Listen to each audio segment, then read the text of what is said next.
Well, a very good afternoon, everybody, and welcome back to Lord's, second game of the day in this doubleheader at a bright, sunny Lord's, I'm delighted to report, although we'd expect nothing else, really, given the current heat wave that we've had. It was a bit of a cloudy morning as the SCG put Middlesex to the sword, but this afternoon it's MCC Women taking on SCG, and well, I'm delighted to say myself, Kevin Hand, starting up on comms, joined by Claire Jenkins for this one, and it looks a belter out there. It was a bit gloomy this morning, it was a bit overcast, but right now it's looking a pretty picture at Lord's for the second game of the day.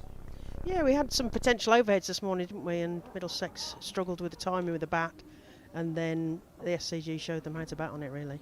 Yeah, I do wonder how much that played its part. There was a bit of a greenish tinge, or there still is a bit of a greenish tinge, but first thing this morning, fresh pitch at Lord's with overheads. It was there, wasn't it, for the bowlers? It was, but yes, SCG making the most of that short boundary that I'm sure we're going to be referring to this afternoon. MCC winning the toss and electing to bat. As you can see, Finty Trussler's out there to the middle, a Middlesex batter, opening up for MCC. Redmayne at the other end to get us going. Umpires Singer and Tough out in the middle already for this one. The scorers Stoll and Wright. Your eyes are better than mine. I could just, yeah, I've got an angle on the top bit, and you've got an angle on the bottom.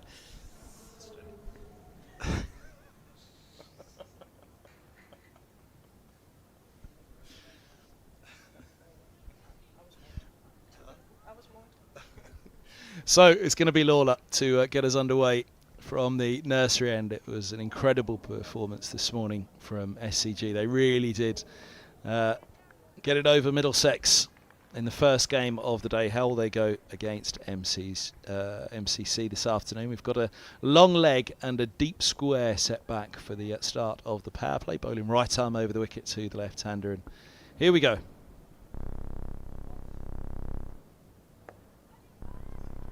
Eased away first ball, and well, straight away we look to see if there is any early movement in this MCC innings, as there was certainly at the start of the Middlesex innings.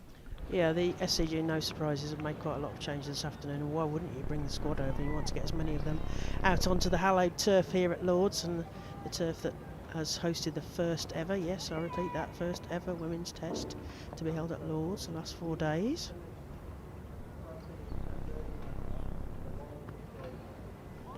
Little dabble through to the keeper, good pace, good bounce, good carry across the left-hander. Holds its line up the slope, that one.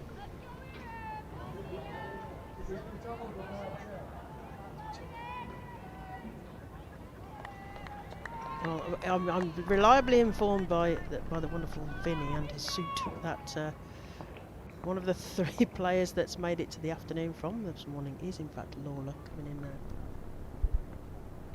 Oh, now that gets through as well. Yorker length on this occasion.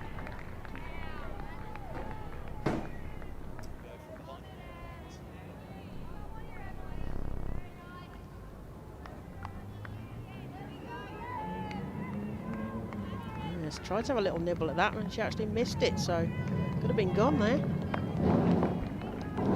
Yeah, pretty gun barrel straight, wasn't it? It's Yorked herself with it.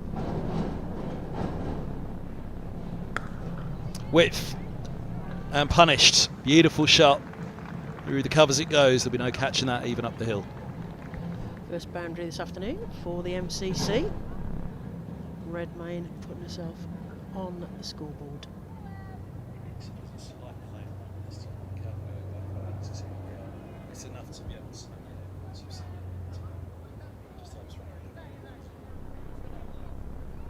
Still the deep square and the long leg set back.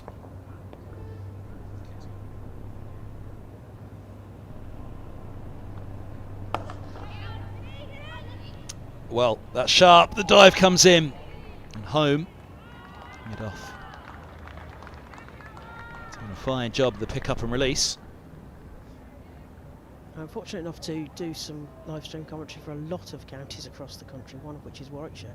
But because I was at the beginning of the season, I hadn't seen Georgia Redmayne actually play live yet. So this is hopefully she's going to do the MCC proud here.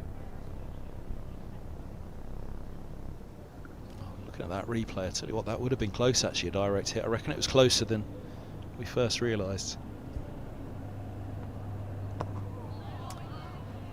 Steered into the onside watchfully to begin. End of the opening oval, 5 without loss, the MCC.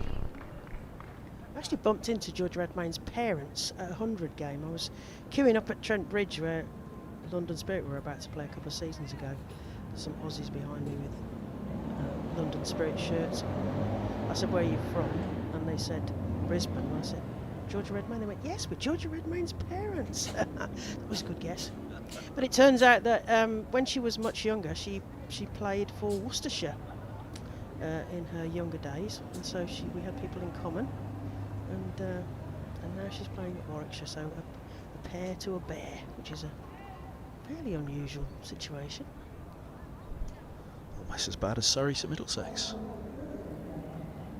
Tim Mercer. Ben Geddes has followed in those footsteps now. Any women? Yes, well, I'm going to have to remember who now.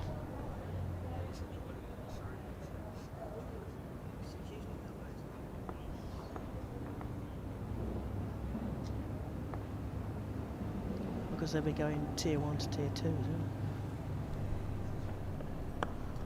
Carlson with the second over. On the changes into the side for the afternoon. Good start there. Skiddy bowler clearly. Just angling that one across. Down the slope it will slide. Looked as though there was a bit of shape on that through the air.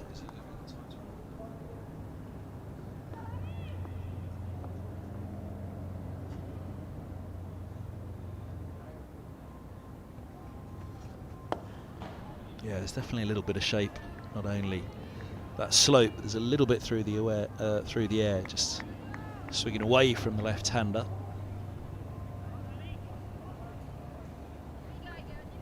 Incredibly short boundary to the onside. They have gone with deep third and long leg instead of a point back on the offside, so I think the key is they're going to keep it. Well, I try to keep it on length, but it's been full at the moment. She gets away with it, just a single. Georgia Redmayne eyeing up that. It's actually a long bit of the short boundary, if that makes any sense at all. She tries to play that through covers, but got cut off there.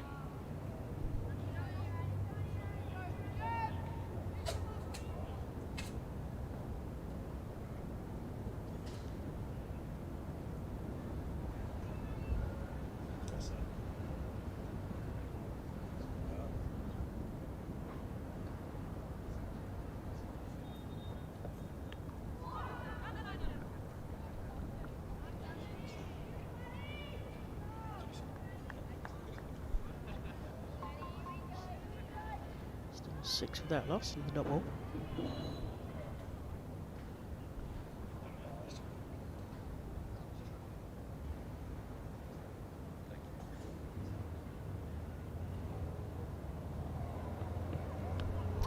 Comes nipping back in, but down the slope you see the hand movement of the batter there, Trussler, just suggesting what she thought of it. It was always leg side with that, even without that movement. A little bit of in dip here for Carlson. Just going late there, isn't it? Actually, I tell you what, that was closer than I thought. She did stay leg side of it though, and you could see all of off and most of middle. Just adjust the line, I think, based on that end dip, and of course this one doesn't swing quite as much, or perhaps that was the ploy. Either way, it's the end of the second over, 6 without loss. It's a very bustling, short but bustling run up, isn't it? And the amount of swing she was getting there is very good.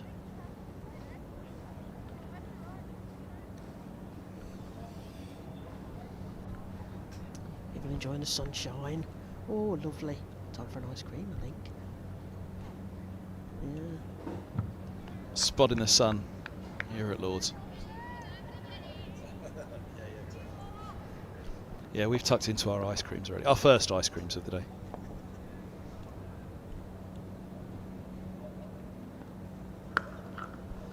Crunch through. Another one gets through, this time square up. But really given the treatment by Redmayne. Yeah, she spotted a gap there and just played that beautifully into that gap. Up the hill, but when you find a gap and you play it sweetly as like that, that's an easy fall.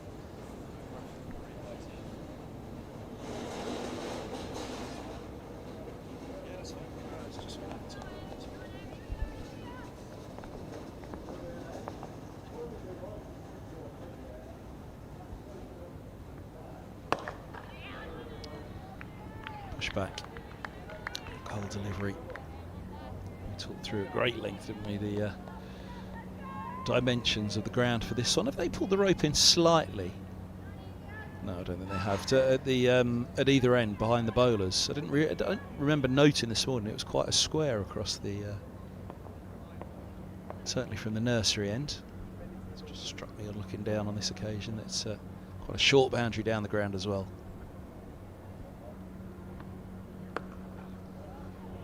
Looking to access the biggest boundary of them all, up towards the Warren of the grandstand and the Compton, but just a single. Well stopped at backward point.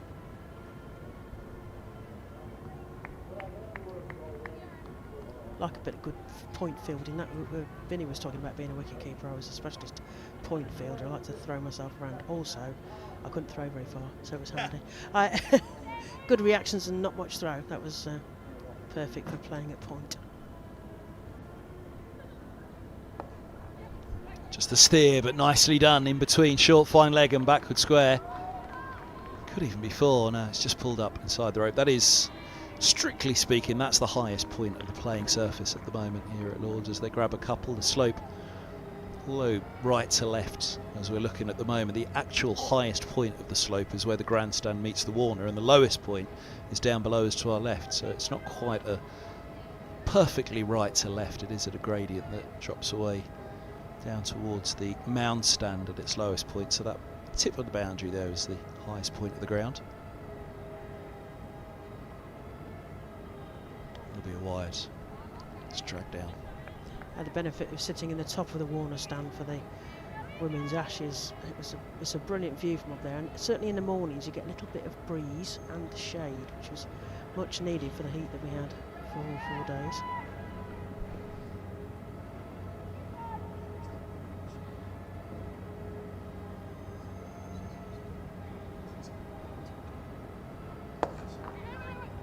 Little clip, yes, no again. Oh, and on striker's end.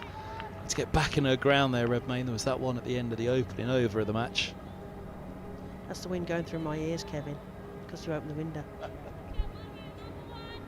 There's a whistle blowing up through the open window at the moment. I did hear it earlier when the window was mostly shut and thought, was it the wind? But yeah, I think you're right. It's a power tool out there somewhere.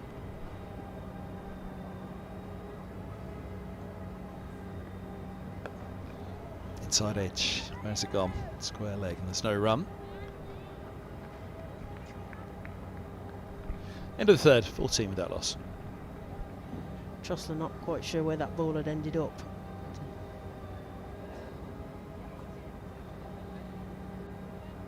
No wicket yet. Redmayne on 11, Trussler on 2.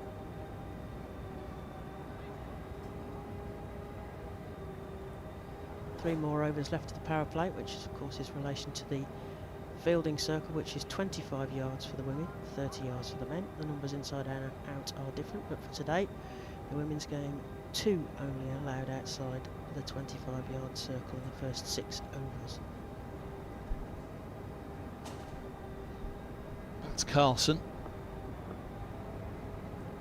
None for one from her first. It's a promising start. Eased for the single into the gap. They have put point back now. Long leg was back in the previous over. Point and deep third back now.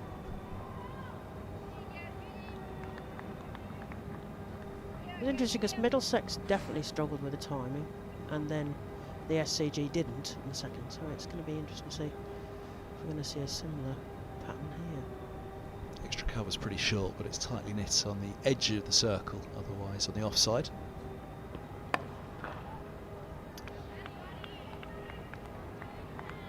I think one thing this morning SCG did so well was that line, wasn't it?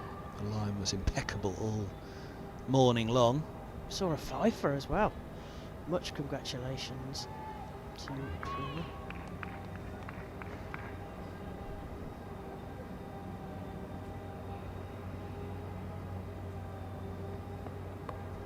Looking for the late cut. Not quite the width or the length really to get the control of the length cut. The short third is probably the most loosely knit of the offside field. If you then go around to point, cover, extra cover and mid-off, there's barely a gap there, but there are spaces either side of the short third. Just are unable to find them.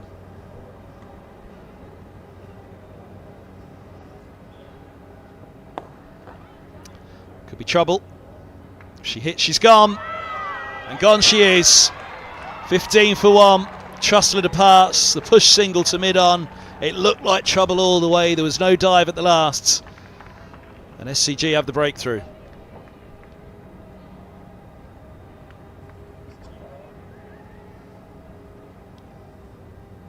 See how close this is. Oh, direct hit. Oh, smashing the stumps. Ange Tough has no problem there, giving that one. Yep, you see the replay there. That bat, a dive might have saved her. Well, a dive, in fact, a dive absolutely would have saved. Yeah. Bales flying. Trussler departs, run out for 2. It's 15 for 1.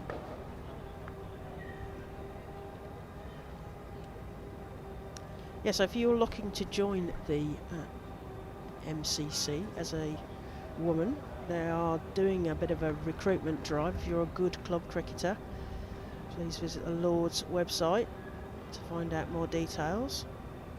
Lots of games, lots of opportunities, and so even some travel abroad involved.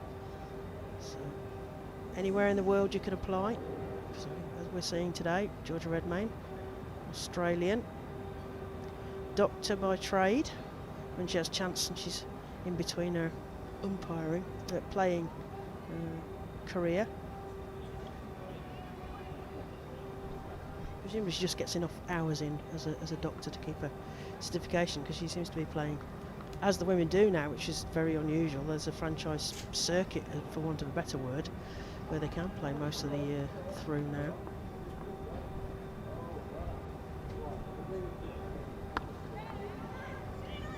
Oh, that gets through the legs. Brings Berry on to strike.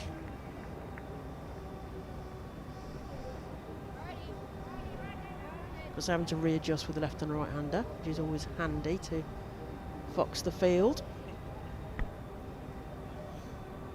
And the bowler's lines, of course.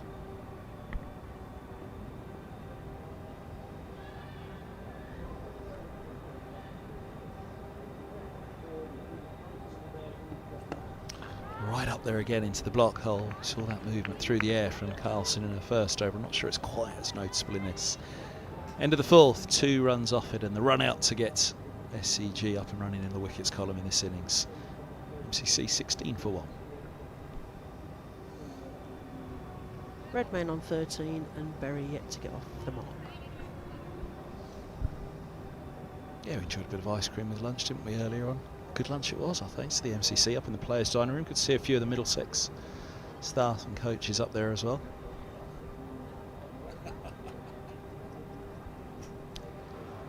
Berry had some of the people in the box, unfortunately didn't get lunch with us.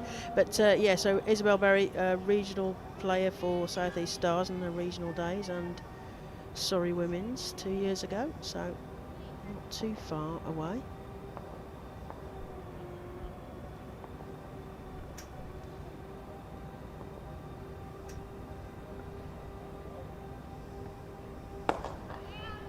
Block hole again. You're not getting that away, are you? Redmayne digging it out. Lockhart starting up with her first over from the nursery end.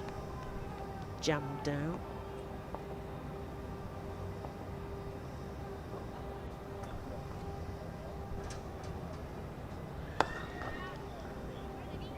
Scampered through again, direct hit, and this is trouble. I tell you what, the fielding's been phenomenal from SCG, hasn't it? I reckon this was gone.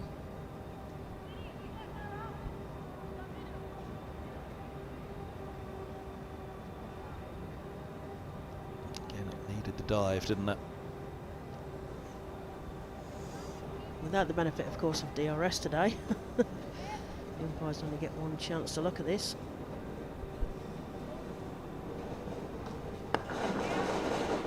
Shot, no run, let's push back again. There's not much that the MCC can do with it, and this, I think, as we start the 3rd innings of such of the day, alright, it's a different game, but As SCG go again, that has been the noticeable difference so far. The Middlesex innings perhaps just didn't, perhaps allowed a little bit too much room for the arms to be freed up and the hands to be thrown.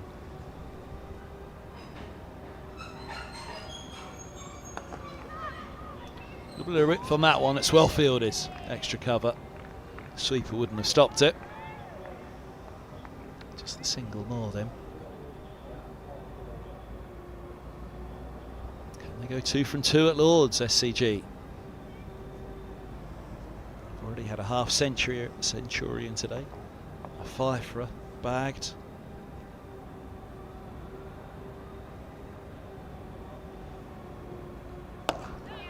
Lovely shot. Possibly the shot of the day. Beautiful. Straight down the ground from Redmayne. Beautifully. Just stroked straight back past the bowler. Down to this square boundary below us. Yeah, SCG, it was a dominant performance with the bat, but they basically got going and kept going, didn't they? That's a lovely just piece of stroke play to try and get herself going for Redmayne. 18 from 16 now. Feels like she had a word with herself, so perhaps there's a switch been flicked. Goes another one, but it's sharp again. They do get through for the single. That's something people often say to me. You should have a word with yourself, Kev. 5 overs bowled. On that note, I'll go and do so. Vinny's going to replace me. 23 for 1. Thank you very much to Kev in hand. I'll be joined by Vinny Sandhu shortly. My name's Claire Jenkins. I'm a former county cricketer. I'm very delighted to be my first opportunity to commentate from Lords. I'm ticking it off, having done quite a lot of the grounds around the country, but it is beautiful and it's a great sight from up here.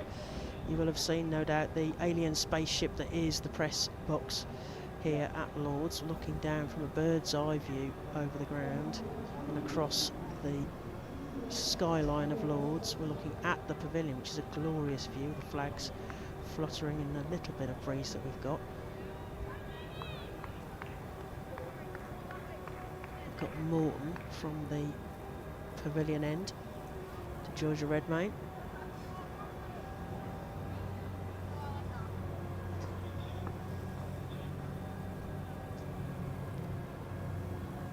Shot to run up. Floated up. Redmayne respectfully defends that straight to mid-off. Mid-on, and there is no run. Yeah, thanks Claire, nice to be back, and yeah, interesting start, isn't it? Redmayne, a bit of Aussie on Aussie action here, isn't it, really? That's right. Oh, she's pelted that one, it was in the air. Straight to the fielder, and that's out. So you were just saying about Aussie to Aussie action, and the temptation of that ball was just too much for Georgia Redmayne, and she thumps it straight to the fielder. Yeah, well, I said Aussie on Aussie action. This is Aussie to Aussie action, isn't it? Because she's done well to get that on the full, but just hasn't really got under it, hasn't really got over it, and in the end, it's kind of slapped a catch to mid-on. Let's check it out on the replay. Really could have hit that anywhere. She kind of dragged it, a bit like pulling your drive off the first tee there. But SCG, they've been very, very good in the field. I've got to say, it was an amazing direct hit by Morton to create the first one. And now this catch held, and it's Noble that will hold on to that opportunity. So run a ball 19 for Redmayne in the end. She's the second to fall, and it's 23 for 2. Yeah, the other one being a run out. Trussler got run out by Morton. And Morton, of course, she was the fielder in the direct hit. Now she comes on, probably not the best ball she'll ever bowl. Turns out to be a full toss, but sometimes they're still wicket-taking balls. It's a bit like when a bowler bowls really, really well, and then somebody comes on from the other end, not necessarily bowling well, but getting the wicket. And you know what we call those bowlers? What do you call them? Spinners. Oh. Is that a technical term? As a former opening bowler, I can tell you that you set them up. Until I was 18, I was an opening bowler, and then I realised it was a thankless task, and went to another thankless task instead. Anyway, new batter comes in at Saskia Hawley. Yeah, Saskia Hawley. rocks back, dibbles at it. There's a bit of a miscommunication, but they managed to stay in their ground. Saskia Hawley is captain of the Middlesex side, so we didn't see her this morning. She's turning out for the MCC this afternoon. I had the benefit of watching her marshal her troops up at Derbyshire at the beginning of the season. Brilliantly captain, I have to say. So I've missed her this morning potentially, as that's knocked straight into mid-wicket, and there is no run. Scores 23 for 2. I've got to say, MCC have been a bit light-fingered, haven't they? Pinching a couple of Middlesex players today that might have turned out this morning. Hawley plays that into the leg side. There is a fielder there who's going to cut that off, so just going to get the single. So I was all ready to big up the Redmayne versus New South Wales battle, because I don't know if you know how much you know about rugby league, and I'm from Western Australia, so it's not so big where I'm from, but there's always a big state of origin series every year. Saskia Hawley gives herself some room and nearly does for herself. That's Berry. Gives herself a bit too much room potentially. That's the end of the over. And that 6 overs gone. 24 for 2. And we're going to have a little look at that again. Pretty clinical so far by SCG once again, really not giving their opponents too much room to breathe. Yeah, so Redmayne obviously plays the cricket for the Brisbane Heat and the Queensland Fire. That's a lot of temperature, by the way. Yeah, so yes, northeast in Queensland, and they have a huge rivalry with New South Wales. And in the recent State of Origin, it's just a 3-match series every year in the rugby league, and it was the Blues, the New South Wales Blues. That, so just for clarify, this is men's rugby league? This is men's rugby league, okay, although women's rugby league has come a long way in the last few years as well. But let's just say that they're a bit like oil and water. They don't mix, those two states. So Redmayne would have been pretty keen to put the blue baggers to the sword, as we call them. Unfortunately, she falls within the power play. Lockhart, and that's played into the offside. Again, there's a fielder on that short boundary, just picks that up and get through for a single. And I've also unfortunately missed Finty, who I actually last called in Jersey, of all places. Finty Trussler. Yeah, she was playing for the Eastern Royals, and she was a special guest of Jersey Cricket. That was in May last year, 2025, and she was wonderful over there.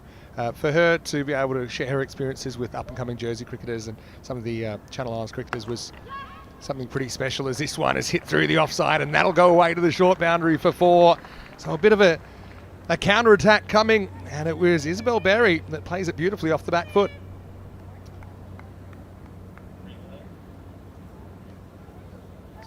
Yes, lovely play through the covers there. 29 for 2. Hawley on 2 and Berry on 5. And Finty, she'll do the keeping today, which is a regular position, but she actually had a bit of a bowl in that series, and she's pretty sneaky with the ball. Right arm, medium pace. And that's another dot ball. Also, I'm really excited to see some more cricketers out there for SCG. 8 changes means they've had 19 players get that experience of being in a playing 11 at Lords. And you could just tell the buzz at lunch for the players that hadn't quite had that opportunity yet. They were raring to go, just as enthusiastic. Blonde ponytail sailing as that's played into the offside again. Straight to sort of deep mid-off, and they get a single. Another one on, 30 for 2. So sometimes in these double headers, there's a bit of a fatigue factor that creeps in with the team that has to play twice. I don't think that'll be the case with this SCG side. Never mind the fact that they finished their game 9 overs early in the previous game. So, yeah, once again, raring to go. And, geez, it's a beautiful afternoon that London's put on for us as well, basking in the sunshine. And, yes, I had my ice cream too. Right arm over. It's played again, sort of through the cover region. And they get through for a single. And who wouldn't be up to play at Lords? Given the opportunity, you may only get it once in your lifetime. You want to make the most of it. So yeah, spread the joy. And I think you mentioned earlier the most famous cricket club in the world, Marylebone Cricket Club, MCC. They are looking to expand their female playing membership, and for any girls and women out there playing regular club cricket, it's a great opportunity. It's gone up in the air. There's a fielder underneath. It's a catch, and that's out, I'm afraid. So another wicket goes down for the MCC. It was what ended up being a fairly easy catch. What do you reckon then, Vinny? Yeah, it just seemed like she was caught in two minds here, wasn't she, about whether she wanted to cut or whether she wanted to pull. In the end, it was a kind of unholy union of the two. Tried to drag across it in the end, and well, they have caught brilliantly today, haven't they, SCG, and this is no exception. We've seen a lot of catches actually today. That seems to be the mode of dismissal. Yeah, at least Noble taking the catch, and just regulation really. So it's another one that goes down on the stroke of the 7th over. MCC 31 for 3. The sun's proper coming out now. We've lost the school kids, but we've got a smattering of spectators to our left, hiding on the mound stand out of the what looks like increasingly scorching sunshine. So what's next for you then, Vinny? Where are you going? Yeah, you're off to this Switzerland. Well, with the women. The first thing I'll be doing is cheering on Spain tonight in the men's FIFA World Cup, and of course England versus Argentina tomorrow. I've got to say, even as an Australian, I do support England in the football. But I have a few days off. Then I actually have a tournament in Switzerland coming up next week, just out of Geneva. And then I have that quadrangular women's T20 international series that I mentioned with the Swiss, the Spanish, the Jersey team, and the Brazilians. First time Brazilians have been on the European Cricket Network. And then I head actually back to London. I've got a series at Hornchurch here, about an hour east of the city. So I'm looking forward to that. And then I have a little bit of time off, which I don't often get. So I'm going to enjoy it. Heading towards a big event, are you? I am, yes. Yeah, my wife is expecting, and very, very excited about that. To maybe create another cricket tragic just like myself. Future Czech national team player, perhaps. Okay. Over number 8. Morton comes in. It's stroked into the offside, but there's a fielder there who does a tumbling stop, and there is no run. 31 for 3. Hawley on strike. Green the non-striker's end. Yeah, Abby Green comes in as the new batter, batting 5 with plenty of work to do. That run rate's not looking too healthy either, about 4.5 and over at the moment. And one total to... Oh, and it's another one out. Was that clean bowled there, Vinny? Yeah, it looks like it just took the leg stump, just kind of went on, didn't really break for Morton, but she's getting in on the action. Once again, SCG putting on a show here in the London sunshine. That's 2 for Morton, it's 4 down, and it's 31 for 4 in the 8th. It's the end of Hawley for just 3. Disappointing. I'd like to have seen Saskia Hawley play a bit longer there. As I say, I had the benefit of seeing her marshal her troops earlier in the season against Derbyshire. So, yes, the MCG, the SCG doing well here, and the MCC are needing to rebuild here. 31 for 4. Redmayne got 19, Trussler 2, Berry 6, Hawley 3. So we're going to see Midwinter come out to bat. Green and Midwinter will need to make some sort of partnership here as they cross on the steps on the way into the famous old pavilion, and the host there opening the gates very politely for the batters as they enter the pavilion, that famous walk they're about to make back through the long room. It seems there's 2 kinds of walk back. There's the triumphant walk and the slightly disappointed walk. I think most of the time for the batters it's the latter. But what I like about this pitch today is that it's also been a pretty good pitch for the spinners. I think we've seen that so far. Maybe holding up in the surface a little bit. So there's something in it for everyone today. And it's not like it's a complete bowler's paradise, because we saw SCG batting pretty well on it in their innings earlier on in the day. So it's a pretty good surface. Looked like a traditional kind of English seamer, but I think with the sun coming on it throughout the day, it should get a little bit easier to bat. Yeah, well, the SCG certainly proved it was a batting track in the second innings this morning. Shortened game because they got to the total pretty quickly. What can Midwinter get in terms of runs as she rocks back? Oh, it's gone up in the air. There was a chance of a catch from the wicket keeper there. It popped up. Yeah, I think this might have come off the pad. I thought it was a half shout for LBW, and I think it's actually not far away if there's no bat in it. Let's have a look on the replay. It never really breaks. So it just kind of goes on with the bat, and a decision had to be made. Probably benefit of the doubt there. But yeah, Midwinter maybe a little bit fortunate to survive. As the sirens go off around London. Played sort of accidentally into the leg to short square. No run. 31 for 4. On a wicket maiden here. Could be. Remember, there's only one off the first over as well. Yeah. Morton plays. That's played into the onside and long on. They get through for 1, so no maidens on this over, but just the one then. So 32 for 4 yeah, I'd like at to have the end of the 8th. Another look at that LBW, because it did kind of go on straight, didn't it? And it'll be interesting to see where we're at with height, and maybe whether it was just missing the leg stump. But I mean, she's a long way back there. Probably does hit it just above the knee roll. So I think there's an element of doubt there. But I mean, if we had the DRS available, it might have been worth a question. And yeah, the other question is if there was a little bit of an inside edge on it as well. Difficult, because she was squared up, wasn't she?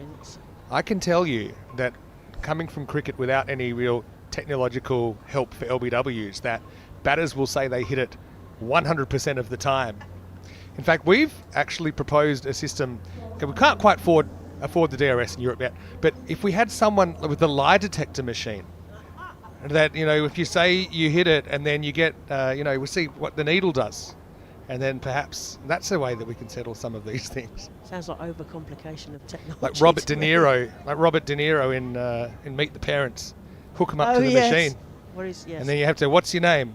Where are you from? Did you hit it? That's the second question. Anyway, we're going to have Lily Dummett get a bowl now. She is. From the nursery end. A couple more overs to that midpoint, or we can try and guess what the end score might be. As a slow right arm spin is worked into the leg side, straight to the fielder. There's a bit of a shy at the stumps, just to keep the backing up batter back in their ground. So they've bowled 4 bowlers 2 overs each so far in the first 8. So now they're going to their 5th bowler. It's played into the gap there, but there is a fielder. They're going to get a single. It's a nice shot. They contemplate a second and then think better of it. Just the one then. 33 for 4. And they actually used 8 bowlers in the first game. SCG 11 as well. So they really threw the ball around. But I'll be curious to see if they give Morton a 3rd over. I think you have to. She's 2 for 2. She's on fire at Lords. I hope they break the trend of the 2 over spells and give her another opportunity from that pavilion end. Dummett to continue from the PR end. It's just defended down and there is no run. Straight up back to the bowler. Shadows, very crisp from the sunshine. Almost overhead here at Lords. Beautiful green, luscious field. It's not well timed, but straight back to the bowler. There is no run. Once again, we've seen a new bowler come on and really find their feet quickly. I mean, it's been a hallmark of the SCG bowlers so far. Nothing loose. Of course, can't have too much width with that short boundary in the offside. It's through the wicket keeper. It's going back down the slope here. It's going to be 4 runs. I think it is. 4 more runs there, and the umpire signals that. Right on cue, actually. First time Dummett's offered a little bit of width, and it was a genuine outside edge from Abby Green. It just shows you how quick this outfield is running as well. Genuine edge, no chance for the keeper there. Lucy Finn behind the stumps for SCG in this game. And that's worked into the leg side, past the fielder, into the pocket behind her. Fielder comes off the rope. They just get the 1. Score moves to 39 for 4. And the end of the over. Question now if they go back to Morton or not. I mean, this is one of those times where as a bowler, I think you'd have to pry the ball out of my cold dead hand if I've got 2 for 2 at Lords. And looks like Morton is going to grab the ball and have a 3rd over. Good to see. And we saw a 5 for this morning, didn't we? And that was an incredible feat. I mean, always is. It was Giselle Plummer. It took 5 for 10 off 3 overs. She's actually still had another over that she could have bowled at some point. That's right. Right arm over. Rocks back. Can only defend that down. There is no run. And she, of course, she bowled the 20th over, but like I said, she was one of 8 bowlers. So, yeah, SCG, I love their philosophy here. I mean, yes, they've been dominant today, but they've also given so many opportunities. 19 players taking the field for them today. Yep. It's worked into the leg side. Fielder off the rope. Just a single. Another one to the total. Tell me the 39 minimum. for 4. Tell me the minimum, Claire, that you think might be defendable for MCC, and can they possibly get there? Well, I think the second answer is no, but it's not looking good here in terms of a total. Although, and that one is defended off the rope. It was a great stop.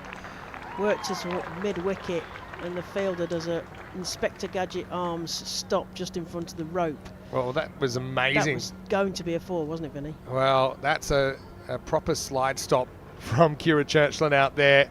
Had no right to stop that, so the frustration continues for MCC. Green on strike. Again, can't get that away. Straight back to the bowler. They've bowled and fielded so well. The other thing with the spinners operating in tandem is the overs, they just seem to just go so quickly. And so sometimes getting set is about, it isn't necessarily about ball space, it's about how many minutes you've been there. Morton to Green again. Again, working that backwards of square this time.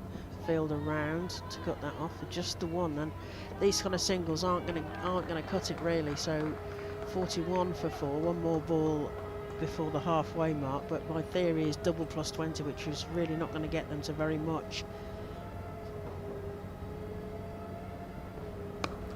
Played into the leg side, but again she manages to pick out that fielder who's right on the rope at mid-wicket, and there is just the one on offer.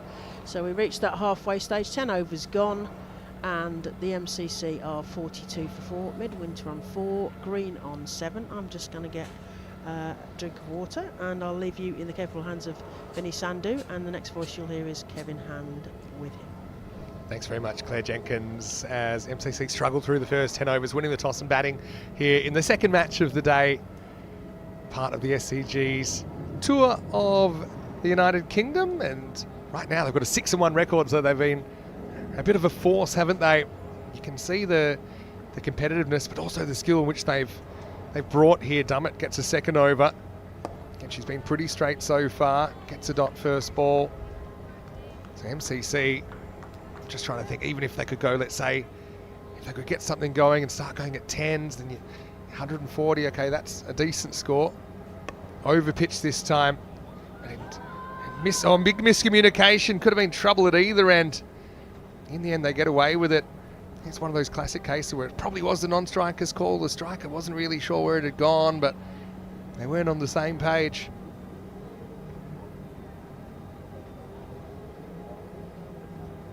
Fraction short this time. Out to the long boundary where Morton, who's impressed in a number of facets so far, does the work. Welcome back, Kevin Hand, to the commentary box. And Kevin, struggles for the MCC at the moment.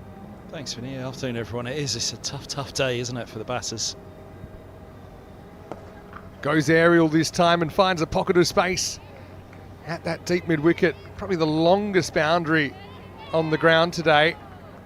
Still haven't seen a 3, which surprised me a little bit with some of these long pockets. Now, what can the MCC do to try and turn things around here? It's a bit of a tough one. It's a bit of a Sophie's choice, isn't it? With 4 wickets down, you want to protect the wickets, but also you know that you need to lift the rate. Very tough to do both.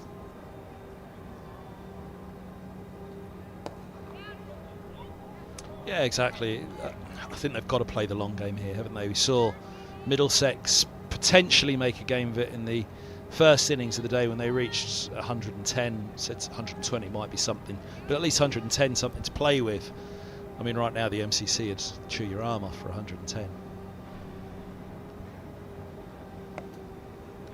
In towards middle leg this time, but 2 fielders guarding that square leg side boundary. And yeah, that's the thing, get the runs on the board. You know you're looking at a different batting lineup, so only 3 players retain their spots in the side. So I mean, you never know exactly what you might be coming up against. A lot of players playing out here for the first time.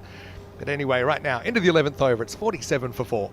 Well, I think that for me, the striking thing all day, but again now, is the discipline and the execution with the ball from SCG. Their tactics have been right. I said to you at the interval, I think that will be Middlesex's reflection, that they will look back on that first game and think that if they got something wrong, it was probably that they were just a little loose with the ball, but they potentially were a stronger side in terms of their selection with the batters today than the bowling. Middlesex. Change of bowling. Emily Powell gets her opportunity from the pavilion end. Once again, another spinner. So they're getting through these overs so rapidly at the moment. And I remember, I mean, T20 only really came at the end of my playing career in Australia, but it was tough when you had spinners operating in tandem in the middle, especially if you're in a bit of a rebuilding phase, just how quickly these overs would slip past. And quite often the bowlers are just bowling off a couple of steps as well, rushing you. Often, if you're having to run out ones and twos, you're a bit puffed out as well. And it seems that you don't really have too much time to get into the rhythm of the game.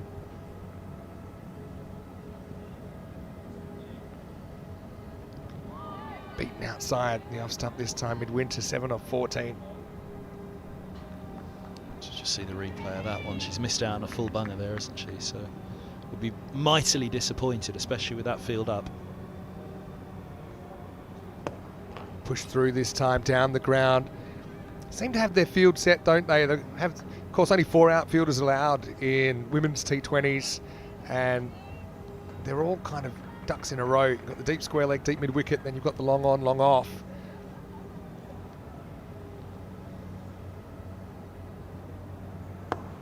And so it's going to be hard to find a pocket to find the boundary. I mean, this is where some batters, if they're comfortable with the reverse, they might take it on.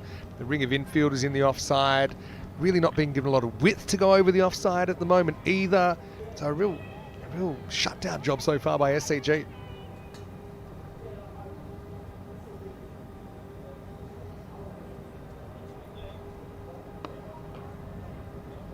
That's been a key position as well today. I think having those cover and mid-wicket fielders squeezing in and no chance for a single there. Any sound of here, Mr. Maximo? Nice to have you with us, as I've got Kevin Hand with me. Big thanks to Claire Jenkins as well. And yeah, you couldn't hope for more. A beautiful day in London, and the SCG team certainly turning a few heads in the nation's capital.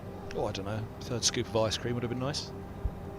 We got to say big thank you to everyone here at Lord's. You hear a lot about it. It's my first time here, but to meet the people around here, cricket is about people. I often say this, about the people you meet, and you make friendships for life. You make lifelong experiences, and today is certainly that I will never forget. And hopefully it's the first of many visits that I get to make here. Yeah, absolutely. No, I can't agree with you more. Community is one of the big things, especially at the domestic level of the game, isn't it? But from the domestic level down, it's so important. And maybe we were inspiring some of the women and girls out there to become MCC players. I know that's a big push at the moment to increase the proportion of playing members that are women, and to anyone out there playing regular club cricket. And we encourage you to go to the Lord's website and seek out that MCC membership, and who knows, maybe you'll be out there at the home of cricket in the near future. Oh, another one goes down, keeping it straight, keeping it simple. And this time it's Green who's going to have to go. So it seems like every lever that gets pulled by Hayley Zutch today is a good one. Carlson's come on, she's been impressive. And she picks up her first wicket out there in the middle, 51 for 5. Yeah, change of ends for Carlson. She had the indippers from the pavilion end with the slope. That one's just angled back up the slope and holds its line.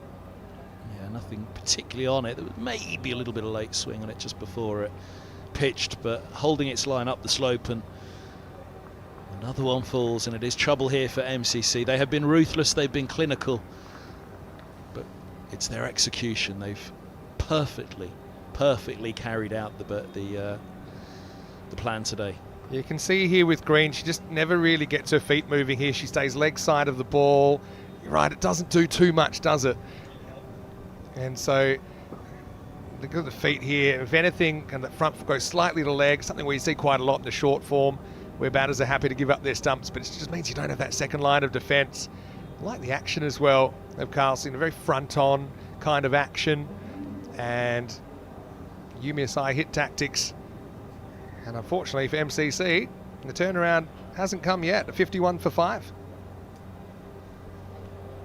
So Kite makes her way to the middle to join Midwinter, and MCC, they are at the stage now at 5 down in the 13th. They've got to think about batting the overs, and that was one of the things I was going to make a point an over or so ago. Was there's 120 balls, and there's a short boundary on one side, so you eye up 4 runs, 6 runs. There's a big boundary on the other, you eye up 2s and 3s, as we've suggested. But there's a lot to be said just for nudging and nurdling. Pick up those singles. Yeah, I think you make a really good point there. There's probably a lot of 2s out there that haven't been sought out today. It's kind of late on this first one from Carlson. But yeah, it's especially if you're in this kind of rebuilding phase, or much is called a building phase, where, you know, drop it slowly to an outfielder. They're quite deep at the moment. Maybe you can leg it out for 2, do that a few times and over, and it's almost like you're hitting a boundary. By the way, Amelia Kite, she is a veterinary medicine student, so she must be an animal lover. Are you a bit of an animal lover, Kevin? Oh, what kind of psychopath isn't? Exactly. Do you have a favourite animal? Oh, dogs. Dogs all day. Dogs are an obvious choice, but a good choice. Do you have a favourite type of dog? No, I wouldn't say I was doggist. Friendly? I'm a sucker for some of the Aussie animals. You don't get too many of them around here, obviously. I mean, I love a koala. They're not that cuddly. It's a bit of a misconception. Is it the claws? Yeah, and they like to sleep. Worked away, a bit of a chase out there, but well cut off. That's Churchland guarding that area of the ground. But I'll tell you an animal that you might not know, or you might not have heard of, or maybe you have, because they went a bit viral recently. So I'm not from Sydney, I'm from Perth, which is just down the road, as long as that road is 2,000 miles. And we have an island called Rottnest Island, and they have quokkas. Have you heard of these animals? Quokkas. Quokkas. Another good ball, keeping it full, and Midwinter can't get it away. And they went a bit viral because they're these cute little marsupial animals, and they're very friendly as well. And if you get down on the ground, you can take amazing selfies with them. Roger Federer took a selfie, which went a bit viral, and so that's kind of the trend. But they only exist on this island where there's no natural predators, and they don't exist on the mainland anymore. So it's about half an hour off the coast of Perth. But yeah, everyone look them up. The quokkas are cute.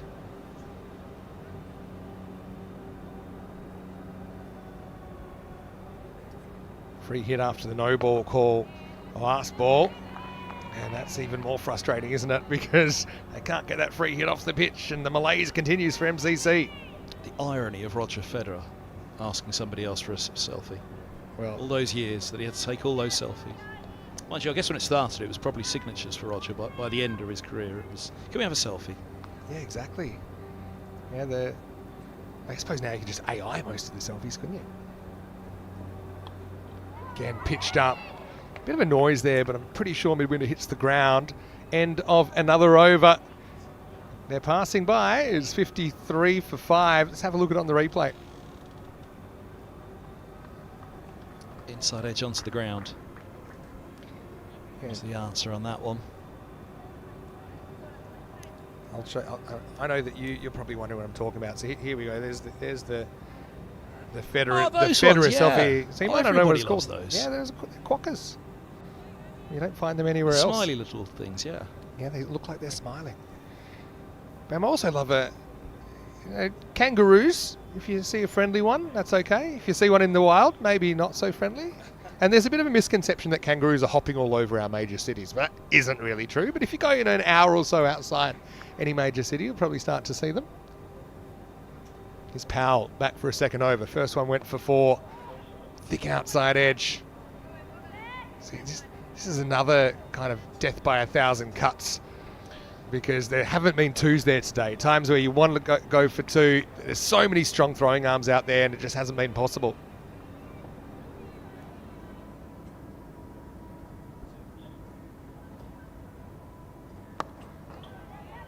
Down the ground this time, just to sing. Have you been out to Australia before? I have never been, but I have to take you back to that. So kangaroos, yeah. If you see them out and about, don't go near them.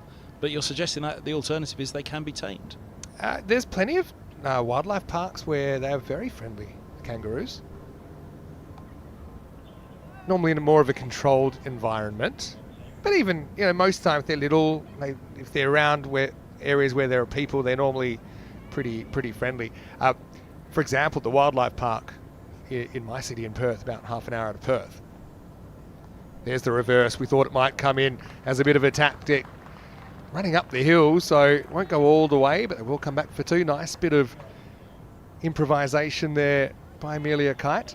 But these kangaroos, there's a special kind of food that you can give them. There's like a big bit of food. But these kangaroos, I mean, what a life. They sit out in the sun all day, and people just come up and give them food.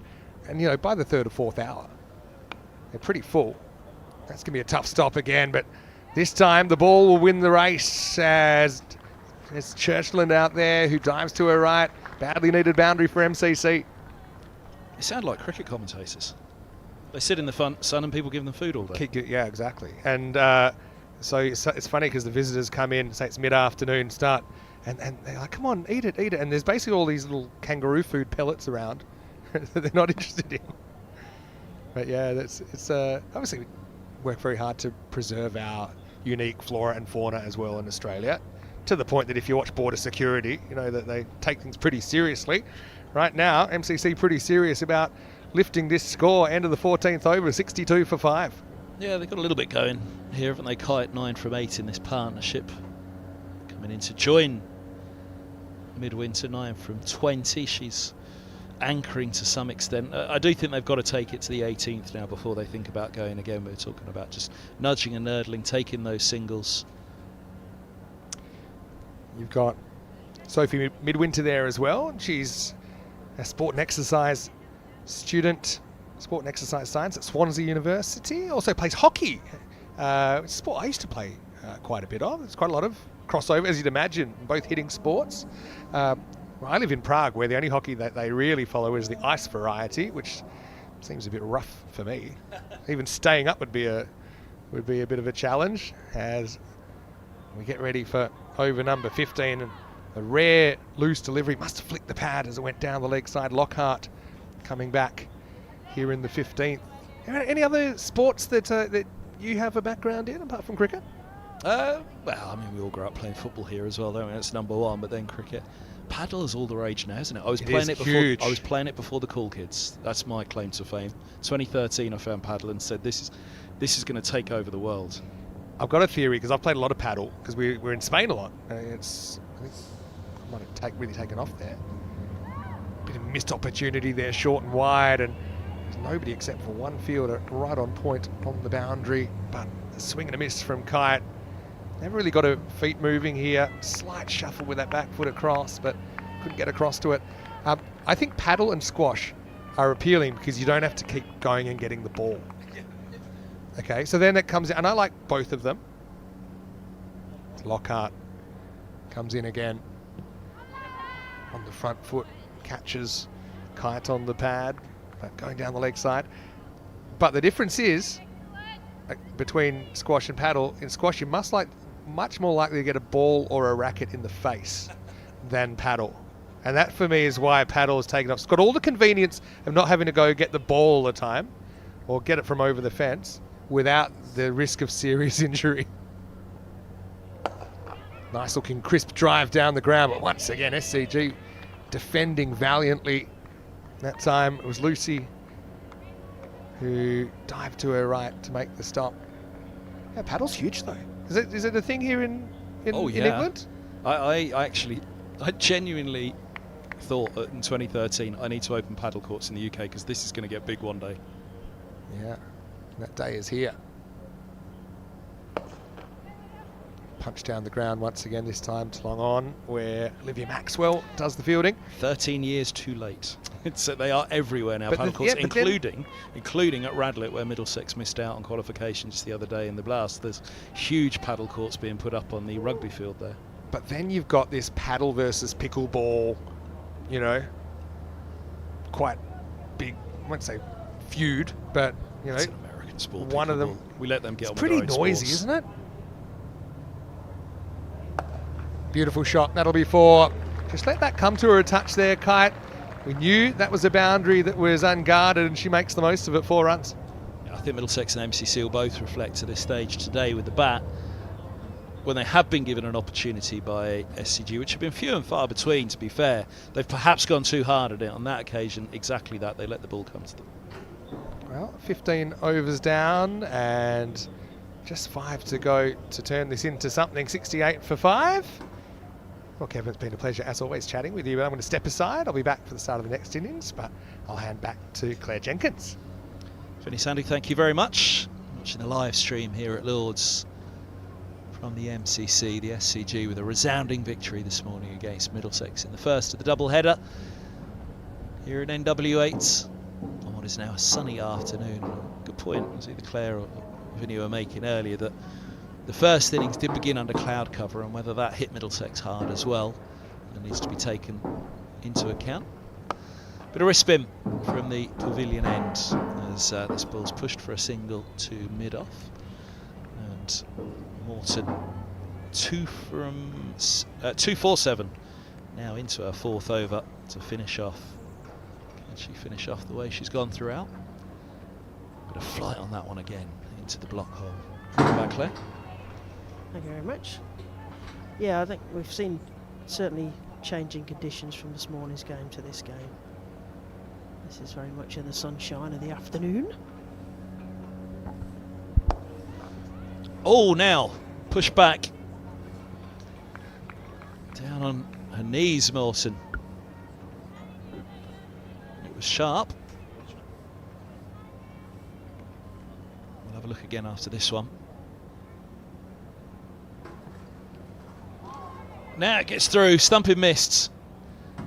Was there a little tickle on it on the way through? There was a gasp from the field, and was it an inside edge that saved? We've got two to look at. Which one are we going for first? Last ball, yeah, inside edge past leg stump.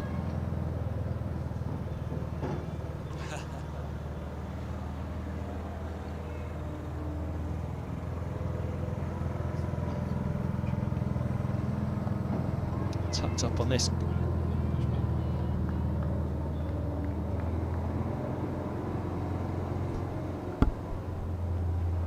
This was the ball prior to the inside edge, and yeah, should be disappointed not to have taken that one.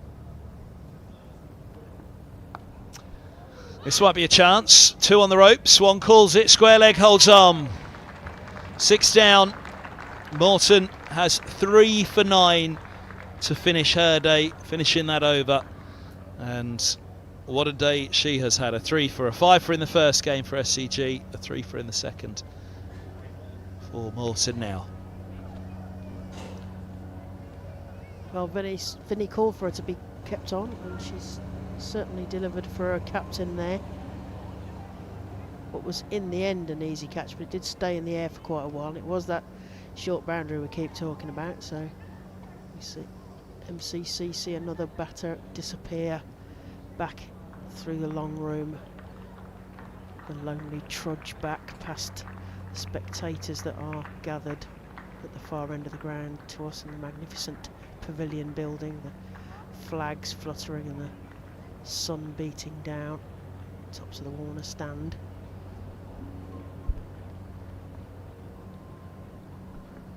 Score is 71 for 6, the MCC. This is very small. It's going to take some defending in this the second innings when they get the ball in hand.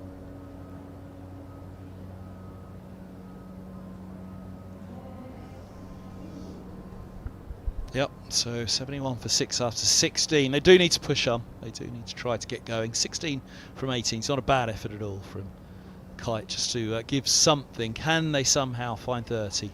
29 runs here, just to put it to a 3-figure score for the chase on this one. I'm sure you're fascinated to find out what the Jenkins formula would have given them. So it was go on. 104, but I think they may struggle. But still, there's some deliveries left, so the MCC will need to make the most of all of those deliveries. What has their lower order got in store for the SCG's bowlers?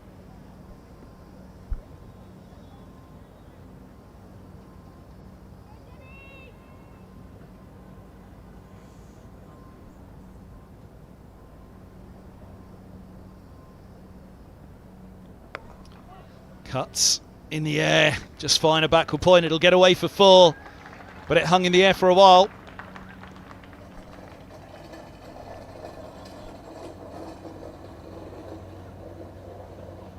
Played late, but to that short boundary and into a gap. 4 runs. Yeah, it was rather scooped up in the end, wasn't it? As you say, that bat came down late and it was almost at the toe end. Well, that gets away. Leg bias it'll be. Just the single though.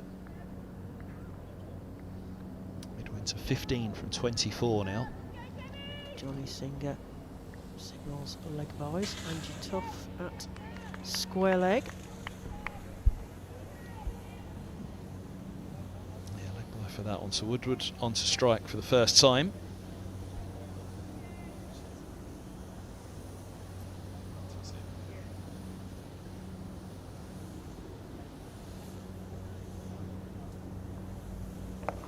Tucked up. Lockhart angling it up the slope. Talk so much about that shorter boundary today. Trying to get it away. Was the ball there for it tucked up by it? Would have been better to try and nurdle 2 through square off. That was the offside in the mind of the batter.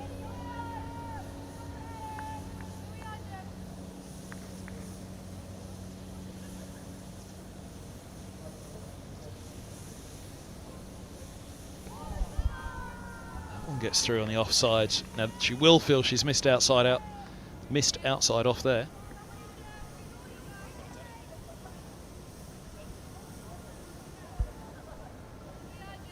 Good. Yeah, we're sort of angling in, but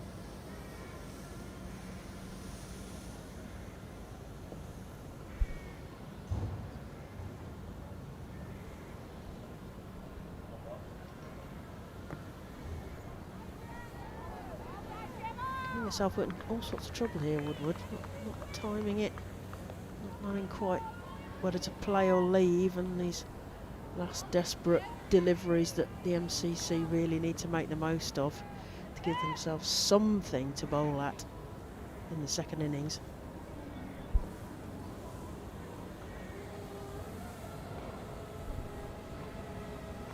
Oh, what's that struck? Well, I was going to say it looked straight.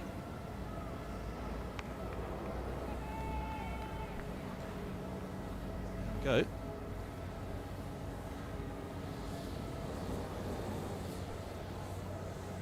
Yeah, Probably just drifted. trailing down leg side there. You could see why it was a belated appeal. I did think Yeah. at first there must have been back because there was no appeal at all, and then she went for it And from the Woodward- angle we're at. Yeah, and Woodward got well out of the way, so the umpire couldn't kind of just replay that in my head now. Where did that go?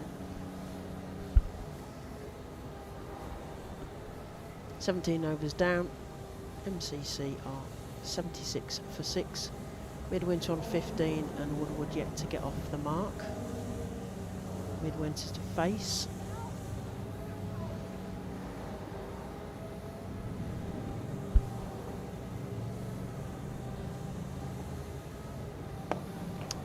Now gets hold of it, but they've got a sweeper back, won't stop it. It will be a boundary. Midwinter on to 19. Placed perfectly in the end. Yeah, the short mid-wicket fielder wishing she was another foot taller. She sort of slams the grass in frustration. They couldn't cut that one off. Nice shot there. Another 4 to the total. 80 for 6. And again, this time the other side of mid-wicket. 4 more. Midwinter starting to enjoy this bowling, I think. Firmly struck between the fielders.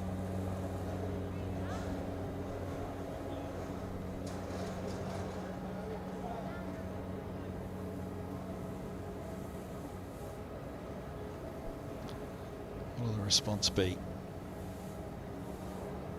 Wide or outside off stump. Getting away from that boundary, and that's what it's got to be. If you're going to go for that boundary, there's 4 back on that side now. You're going to have to drag it from outside off. I think that has to be the way for Powell. Well, that was into the hitting arc again, and hit it is. 6 more. 90 for 6 now. Midwinter, 35 from 29. Yeah, she's decided that, and she is absolutely right. It should be happy hour now for the MCC. They need to put some runs onto that board. Give their bowlers any kind of chance here in the sunshine at Lord's.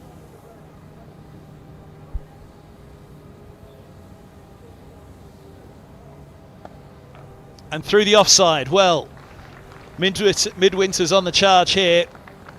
Now this could be the first 3 of the day. How's the legs doing in the middle? Back they come. And it is 3 more to the total. All run 3. Well, I was thinking that the boundary's in the right place if you can run a 3. Well, certainly that side. You wouldn't be running a 3 easily on what is the leg side at the moment.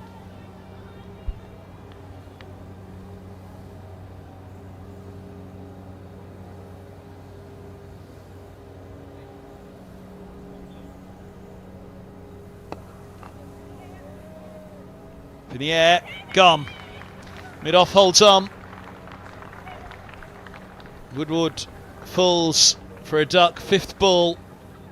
Powell has her first wicket. Spectacular celebration there with the arrow pull. Robin Hood styley. Into the air it goes. Well caught and body underneath it. In control of the ball and the body, as they say.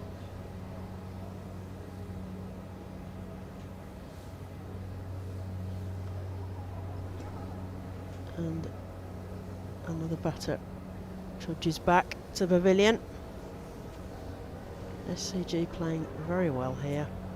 And as Vinny mentioned, trying to get as many of their squad here used in these 2 games. They played Middlesex and thoroughly beat them this morning.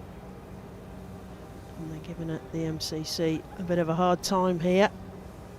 93 for 7. Midwinter starting to get going.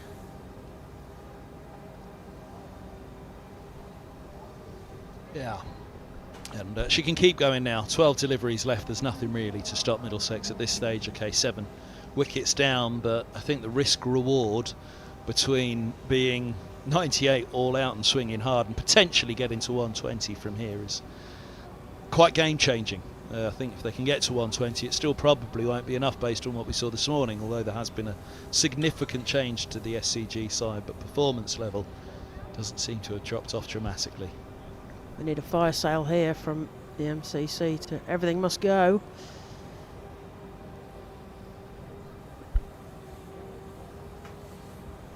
Two overs left. What can they put on the board? 93 for 7.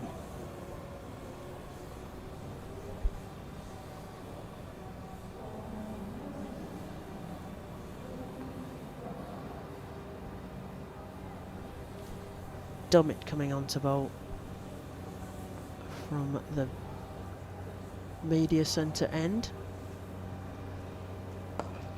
Ooh, up and over the bowler. Taller bowler might have had that one. Straight back past the umpire. And they get 1. Another 1 to the total. 95. They creep towards that potential and potentially also elusive 3 numbers. As the batter takes guard. Pavilion end. Dummett comes in again. Short run up. Bit of a spin. Bit of guile, and it's just dropped down for a dot.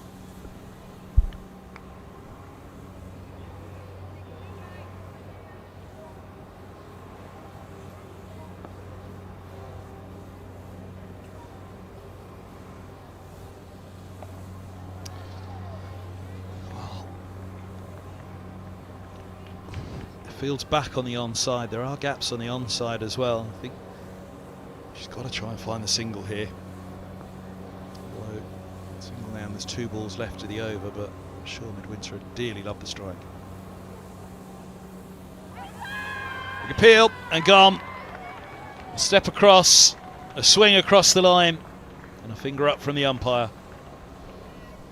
Yes, Menzies certainly not looking comfortable there at the crease at all. He gets trapped in front. Another one bites the dust, as they say. 94 for 8 of the MCC. Pretty plumb. And 2 balls left to the over. 2 wickets left for MCC, I guess. Really, it's block the next one, and then the final ball of the over is a free hit for the number 10. which will leave Midwinter on strike for the final over either way. And well, we said potentially swing, it might fall for 98, but better try swinging for 120 and fall for 98 than just a nudge and nurdle at this point. They need to be smart here about getting Midwinter back on strike, that's for sure. I think at this stage of the over now, it's got to be block the next one, just get your eye in, unless there's width there to go at, and then final ball of the over, it's, as I say, a free hit, isn't it? It's swing whatever it is. If you're out, no problem, because Midwinter keeps the strike for the final over. If you get a 4 or 6 in the meantime, it's a bonus. But yeah, block the next one, or Midwinter may not see strike again. Allison makes her way to the middle. Will be charged with seeing out these 2 balls of the over. Yeah, it's a little bit of a shame for the match, the way this one's gone for the MCC. Of course, for SCG, they will be delighted with Dummett's effort.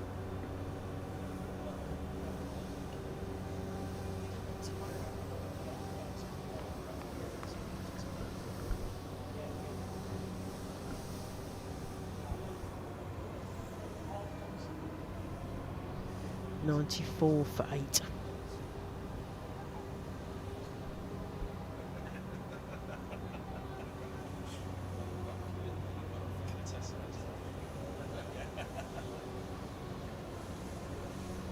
Right, deep cover is back, deep square, deep mid wicket and long on.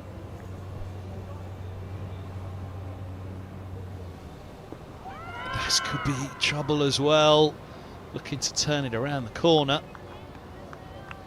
Well, last ball of the over. You said block, and you certainly put something in front of this. Yeah, she stayed leg side. Last ball of the over, free hit really. Swung into the onside, it hits the mid-on. Tell you what, Midwinter was running there. I was thinking, stop. You got to have strike for the final over. Midwinter's 33 from 30, she'll have strike. It's 94 for 8. The SCG really have played well. They've bowled to their field as well. They've been smart in the field. They've bowled well. The MCC have struggled with the bat.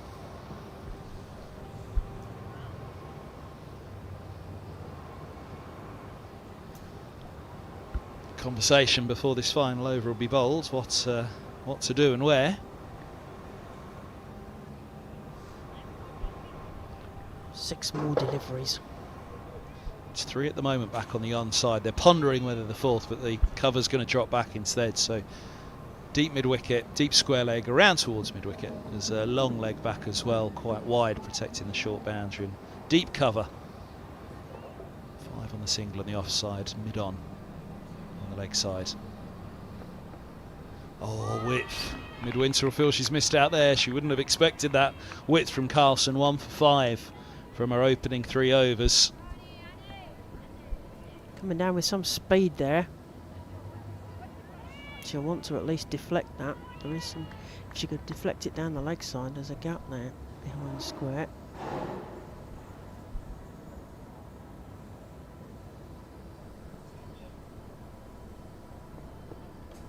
Oh, that gets away.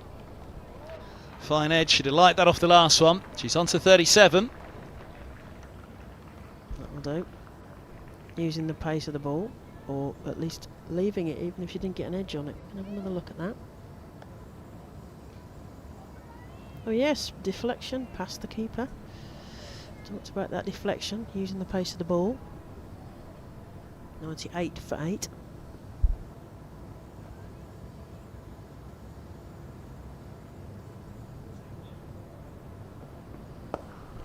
Gets all of that as well, straight in the mid-off. What a shot that is by Midwinter. 41, 102 for 8. It's 100 on the board. 100 up.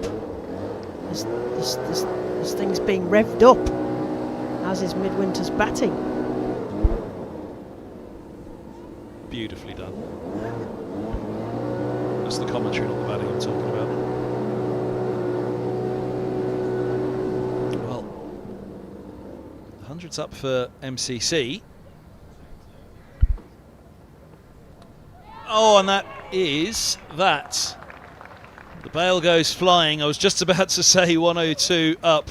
Would Midwinter have a chance at the 50 with a few more boundaries? Well, she was 41 off 34, and Carlson strikes again. She's got to go for it, really. That's the thing. So let's take a bit of a risk, but I don't know whether she actually played it on there or whether it just went straight through, but it matters not. There's a good innings there from Midwinter, 41 off 33 balls, 5 fours and a 6. Much needed in terms of giving them some chance of defending this in the second innings. 102 for 9. 2 balls left. Yep, it's just going to be smash and grab now, but it is the final wicket, the number 11. Allison's only faced 2 balls, may not face again. As Flack heads to the middle, Carlson 2 for 13. 2 to go over 4th, 102 for 9. Georgie Flack was a Yorkshire and Northern Diamonds emerging player pathway and academy player. I'm going to find out how good she is with a bat shortly.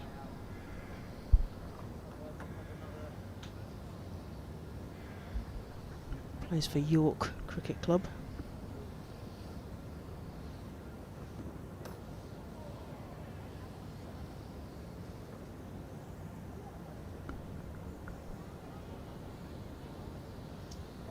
Off to uni in September, after taking a gap year.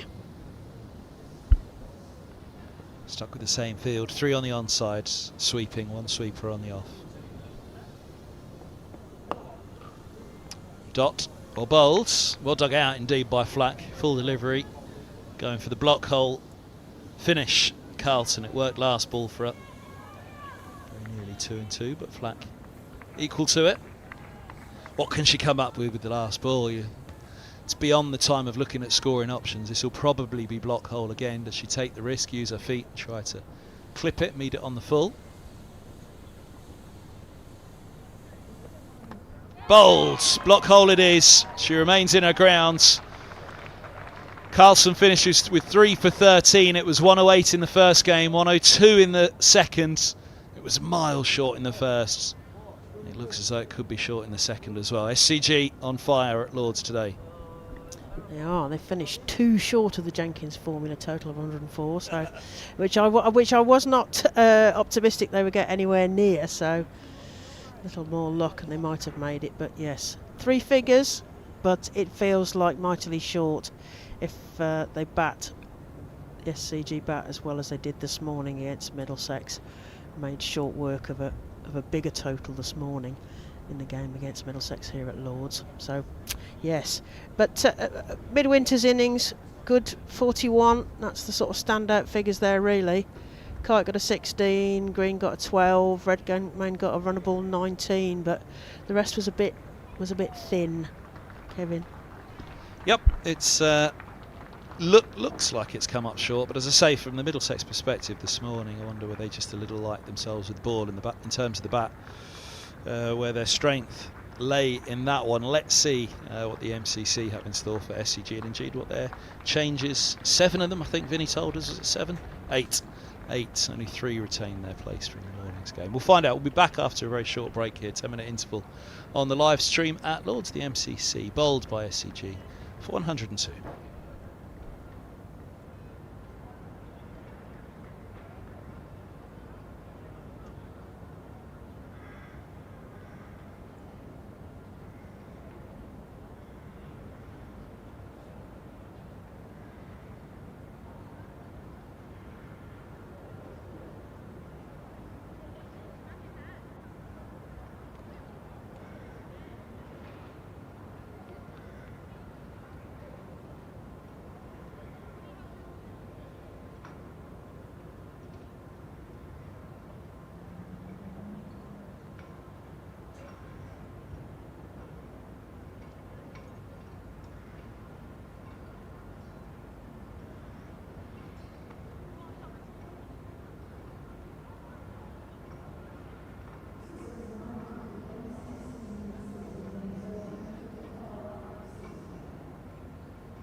Hello and welcome back to Lords as we get back to the action here, the second half between MCC and SCG.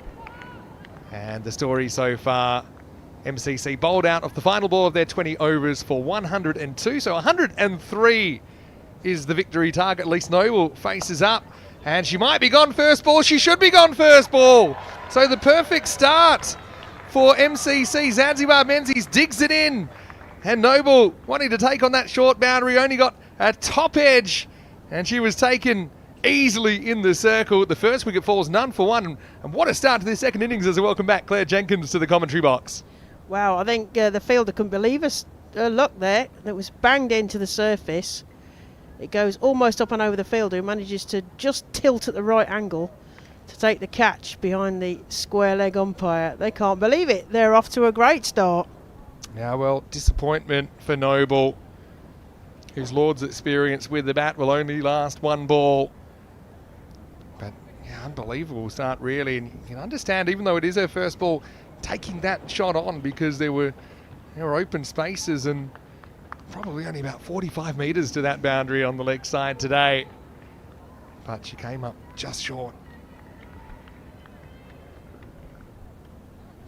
So Noble goes Court Green and bowled Menzies. Good catch as well by Abby Green. This time of the day, the sun is starting to head in that direction, but she judged it perfectly and took it around about shoulder high. New batter out there for SCG is Lucy Finn. And she's going to take on the pull, and she's going to go as well. Unbelievable. They've been bulletproof today, SCG, but a couple of chinks in the armour. Another pull shot, another wicket, and Menzies is on a royal hat trick. It's none for two after two balls. Oh my! Oh, this is a flying start. We could what did you call it? A royal. Well, we hat trick tend with to the call first three balls of the game. Yeah, I don't think I've ever seen it of an innings. Yeah, I've only seen it 7 times, and so it'd be pretty incredible if I had one on my first day at Lords. And that was Finty Trussler, who's often behind the stumps. She was able to grab that one. It's kind of the same trick twice as well in terms of making them clack the ball up into the leg side on that, tempting them with that short boundary and a short ball, and they've both come to grief. So we're already 2 wickets down. It's funny, I've done a lot of 10 over cricket, and probably the same principle applies in 20 over cricket, but sometimes a golden duck, it's not the worst case scenario. If you make 2 off 10 or 3 off 12, you can actually cost your team balls. Here, there's still pretty much the whole 20 overs to go. But what a start for Zanzibar Menzies. Oh. And so, high pressure, hat-trick ball. Maxwell on strike. Tries the short ball again. He gets past the keeper. Sails harmlessly outside the off stump. Didn't quite carry to Redmayne behind the stumps. They'll scramble through for a bye in the first run. That was exciting. Crikey. 2 catches, 2 balls. And so just think about Powell's experience so far at the non-strikers end. She's already lost 2 partners. Hasn't faced a ball yet. Another short ball, but you're playing with fire, and sometimes you're going to get burnt, as that one's smoked over forward square. Maximo, the first of the innings for SCG 11. I feel happy for you that you've been able to call a Maximo. Well, already. when I saw this boundary, I thought there might be a few of them today. I think that's the 8th of the day. And SCG have hit 6 of them. Dicing with the wide line, but gets the call here. Ideal start, really. Let's see if it rattles SCG, because they've been pretty much unrattleable today, haven't they? They have. They've looked very cool, calm and collected. Smart in the field. Bowling well. But certainly giving catches those first two balls. Pitched up this time. Deep extra cover, one of the 2 outfielders at the moment. Deep third as well. So quite interesting, they have elected not to protect that short square boundary on the leg side, probably because they feel there's no point. If it goes over the top, it's probably going to be 6. Fair enough. End of an eventful first over. 8 for 2 after 1. Well, Zanzibar Menzies, one of the best. We've got some great names today, but one of one of the best names we've got on the field today, is absolutely storming this. Sports teacher who lives in Sussex. He's playing for Sussex in 2024. Remember the Anstey club. God, crikey, it's only the second over, Vinny. This is high adrenaline, my style of cricket.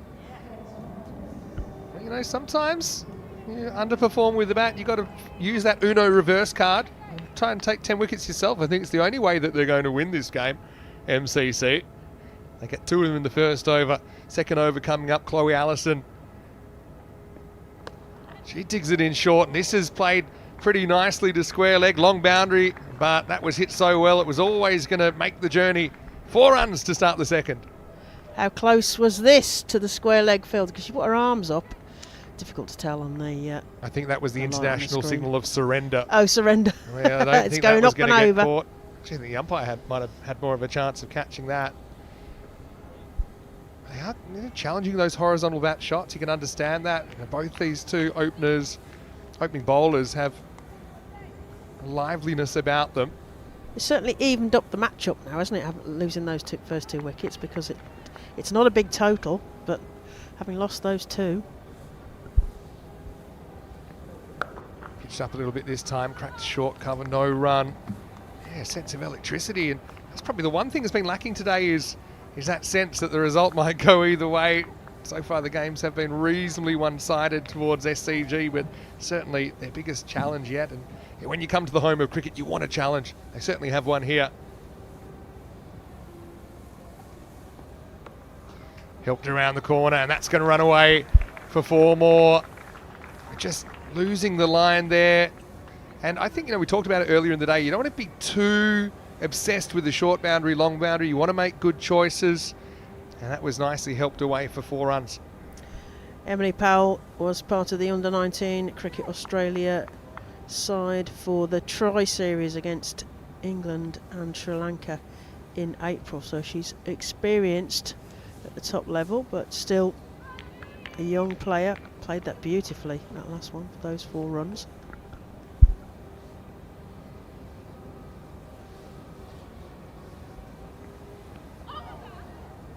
Hurries up. Powell. Flack with a good comeback. There's that seam movement that we have seen throughout the day. That one definitely came back a little bit. Yep. I have a bruise on there, I think.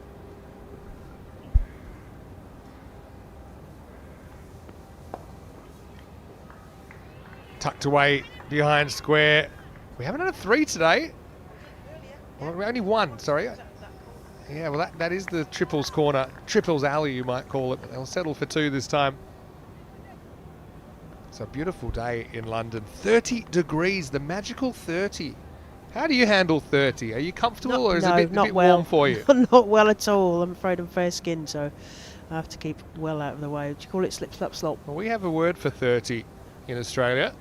Is it a rude one? We call it autumn. But so far, the players handling the heat well. End of the second over, and it's 18 for 2.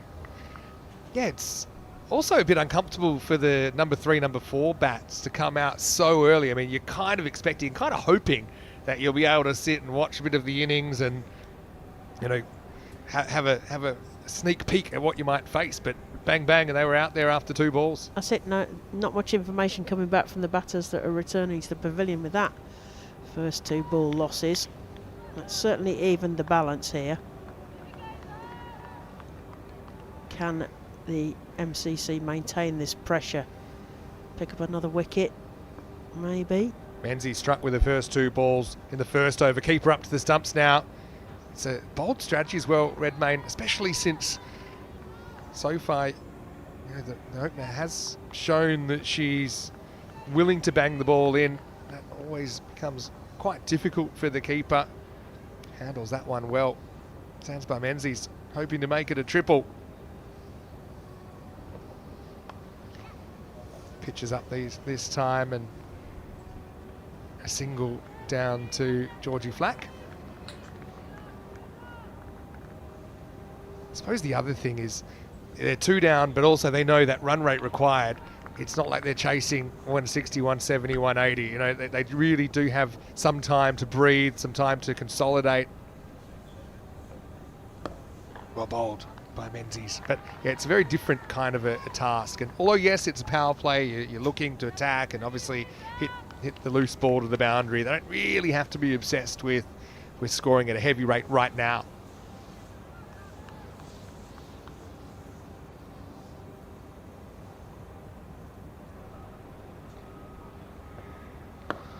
There's that short ball again. Not really collected by Powell. Well fielded there. I suppose for MCC, the standard's been set as well by their opponents in the field. We had a direct hit run out. We had several good catches taken.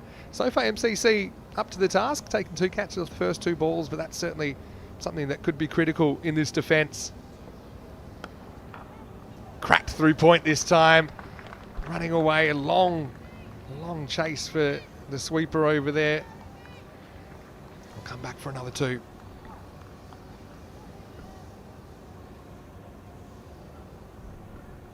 It's Georgia Redmayne, although she's playing for Warwickshire, she's not keeping wicket for Warwickshire, she's out in the field. So, chance to put the gloves on, get behind the wicket. Full toss this time, as we would say in Spain. Adios, pelota. That one's out of here. Maximo. And Powell fights back. That was just a hanging full toss, crushed into the stands. You didn't get your clock hit though, or the score, but it was heading towards the score. Oh, look at that. That we call that an upper decker. That was huge. Yeah, something. Well, it might not have hit the clock, but it was clocked. Probably an attempted Yorker after serving up a steady diet of short stuff for most of her opening 2 overs. But Menzies goes the journey, and it's 27 for 2 after 3, and a little bit of crowd feeding going on there, not for the first time today.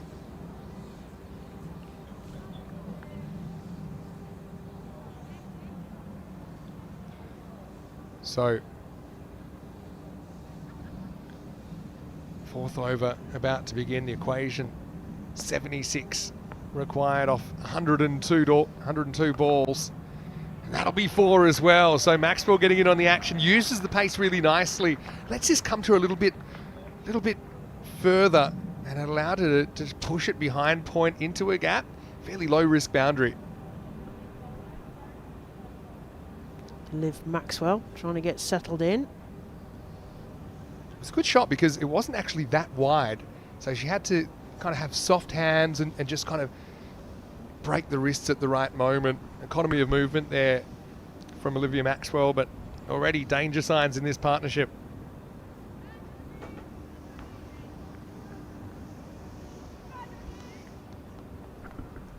One of a number of New South Wales players.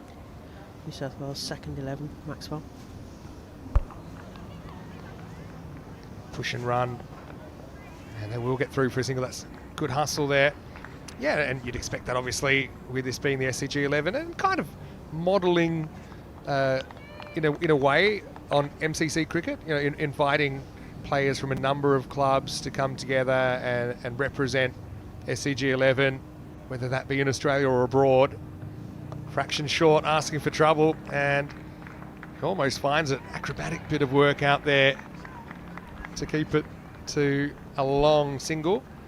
Good tumbling stop there, backward square. And one interesting thing about Olivia Maxwell is she loves playing the guitar. So I don't know if she's brought it along. Depending on how good she is, the teammates will like it or not like it. Nice shot, punched through cover, and that's going to be another 4. Again, probably an attempted Yorker there, but it turned out to be a half volley. Punched away.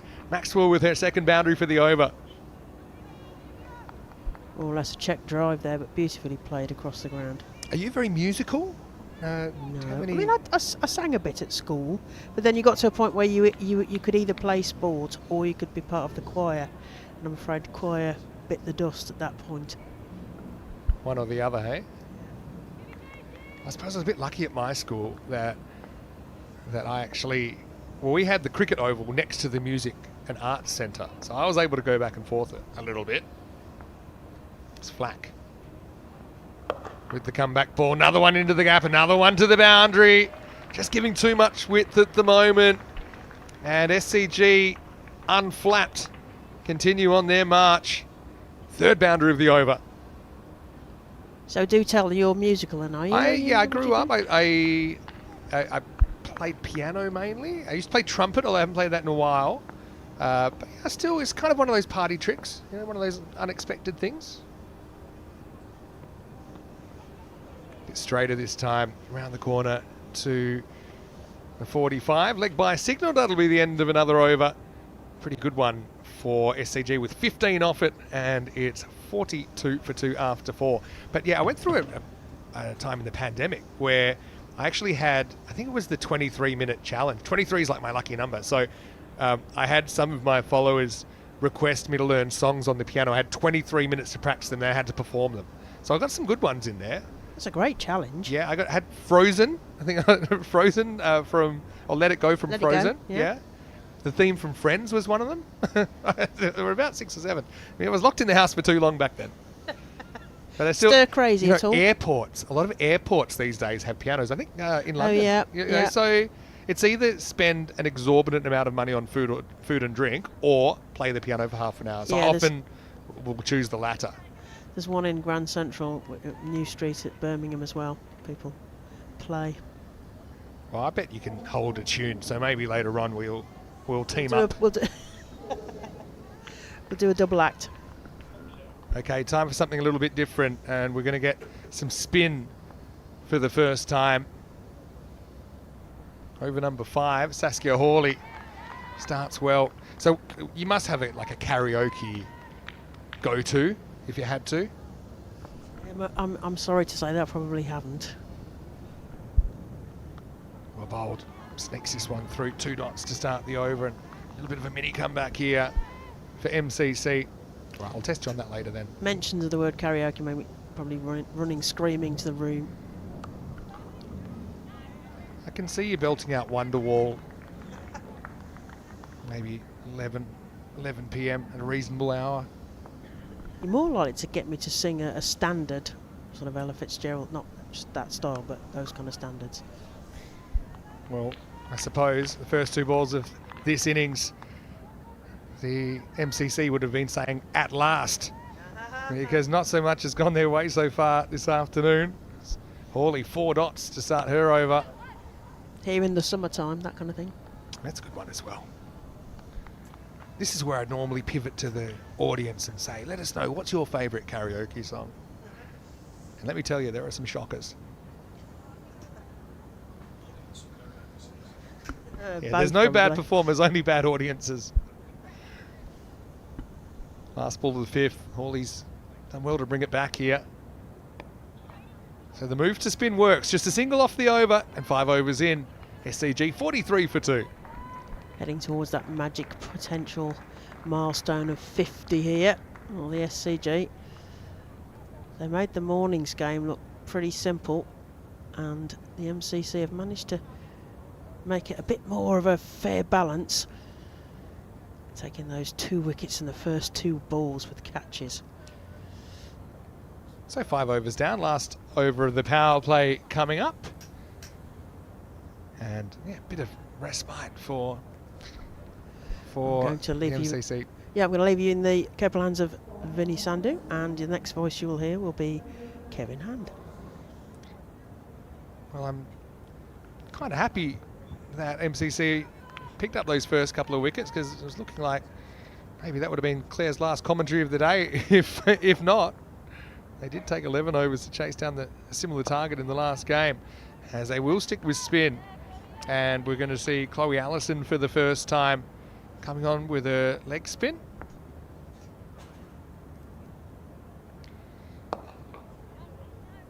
Maxwell walks at this one. Good use of the feet, but can't beat the fielder at mid-wicket. Lofted straight over the umpire's hat. Beautiful bit of batting there from Maxwell. Plays it straight as a die. 4 runs, as we are still in the power play. Knocking on the door of the 50 and knocking back on the door of the commentary box is Kevin Hand. Welcome back, Kevin. Thank you very much. Yeah, it's following very much the suit of the first game of the day, isn't it? This one, the SCG. In total control. Long on back now to try and guard against that, but the danger this time is square of the wicket. That's really good footwork from Maxwell, who kind of pressed on the front foot, picked up the length very quickly, went back on the back foot, used the crease, found the gap on the offside. Back-to-back boundaries for SCG. Yep, they're powering the way through this afternoon. Able to get across and work this one around the corner. Just a single. You know, modern day cricket, it is a brutal format as well. There was a time when you had 40, 50 overs, 60 overs even to recover from a start like this. But you always have to use attack as a form of defence here. And I think the modern player is pretty adept at using that counter attack and using it earlier. Dug out for a single. End of the 6-over power play then, as the 50 comes up during that 6th over as well. It's 53 for 2. We've got a shout out from Beaconsfield Cricket Club. Michelle sent me the message. Here to support teammate Sophie Midwinter. She did so well in her first Lord's appearance. We're very proud. By the way, writes Michelle, and I'm here to be shot down on this one, or Michelle is. Beaconsfield has 200 women and girls. We think it's the biggest female section in the country. Sensational. And look, I was a big fan of Sophie's batting, especially because she provided me with the only maximo of that first half. So no, she batted really well. Kind of held it together. 41 of 34 balls, 5 fours and that 6.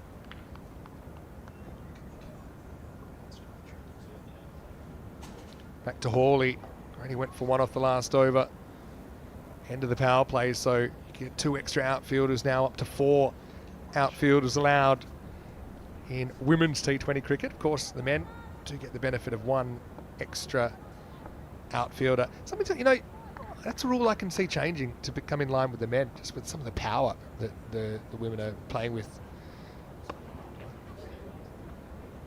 And there are certain things, you know, that I've had some interesting conversations with male and female players all around Europe, and one of them is over many things, and we often think outside the box in European cricket, things like the format and ways to introduce more people to cricket, ways to make it more exciting and more kind of palatable to maybe people that don't have as much of a cricket background. But I'll tell you one thing that is sacrosanct. But first I'll tell you, in women's cricket, typically the boundaries are a bit smaller. The infield is a bit smaller. Even the ball is a bit smaller. But one thing that is the same is the length of the pitch, 22 yards. That's a fraction short and pounded away over mid-wicket. Powell moves into the 30s with a solid strike. Beautiful shot. Fraction short. She was onto the length quickly, wasn't she? Yeah, she certainly was. I think it's the first time we've seen Hawley drop one a fraction short. She was punished. Now goes back full and finds 1 or 2 outfielders out there now. So I know it's interesting because we had a proposal at one point of what if we shortened the pitch for women's cricket, because you know, some people would like to see the batters in the women's game have the same reaction time as the men. And it kind of split the audience down the middle, because of all the laws of cricket, the 22 yards is the one measurement which has been there since the beginning. It's actually the only law that's never been changed. So there's something about that figure. But I sometimes think it might be interesting as an experiment, because maybe we know scientifically that the fastest women bowlers are around about 20 to 25% slower than the men's bowlers. Maybe they could use the short ball a bit more, force the batters to work on other skills. But then there's the counter view, which I can understand, is that, you know, women's cricket shouldn't try to be men's cricket. I think it's a very entertaining spectacle within its own right. So yeah, just maybe something to let us know your thoughts about. End of the over, 63 for 2. I actually find women's cricket far more fascinating in white ball than I do men's. I think, you know, to sound controversial about it, I enjoy the men's red ball game more, but I enjoy women's white ball game more than I enjoy men's, because it's more tactical, it's more nuanced. The where there is not as great a deal of power off the bat, there's equally that draws in that need to be more tactical. And I think we saw great evidence of that in the first game today, where SCG not only got their tactics but executed well, but the tactics were there. And that's why actually I think a women's white ball game is far more interesting than a men's game. And I compare it to tennis. And in tennis you don't change the tennis court because of the power and the speed. But what you find is, for example, on the quicker courts in tennis, ace, ace, ace in the men's game, you get better rallies in the women's game. And that's the way I compare men's and women's white ball cricket. Yeah, it's a really good point you make. And like I said, I think it would be interesting to try it, but I don't necessarily think it'd be the best thing for the game in the longer term. But I mean, these are the days where a lot of things are being experimented with, and I mean, I'd be fascinated to see it tried. But I think, you know, when a law's lasted 300 years, it typically sticks around for a reason. Fantastic keeping down the leg side here by Redmayne to stop that going for more extras. I think you'd tip the balance massively in the bowler's favour if you were to do that. I think some of the speeds that women's bowlers, now that the game is becoming more professional at all levels.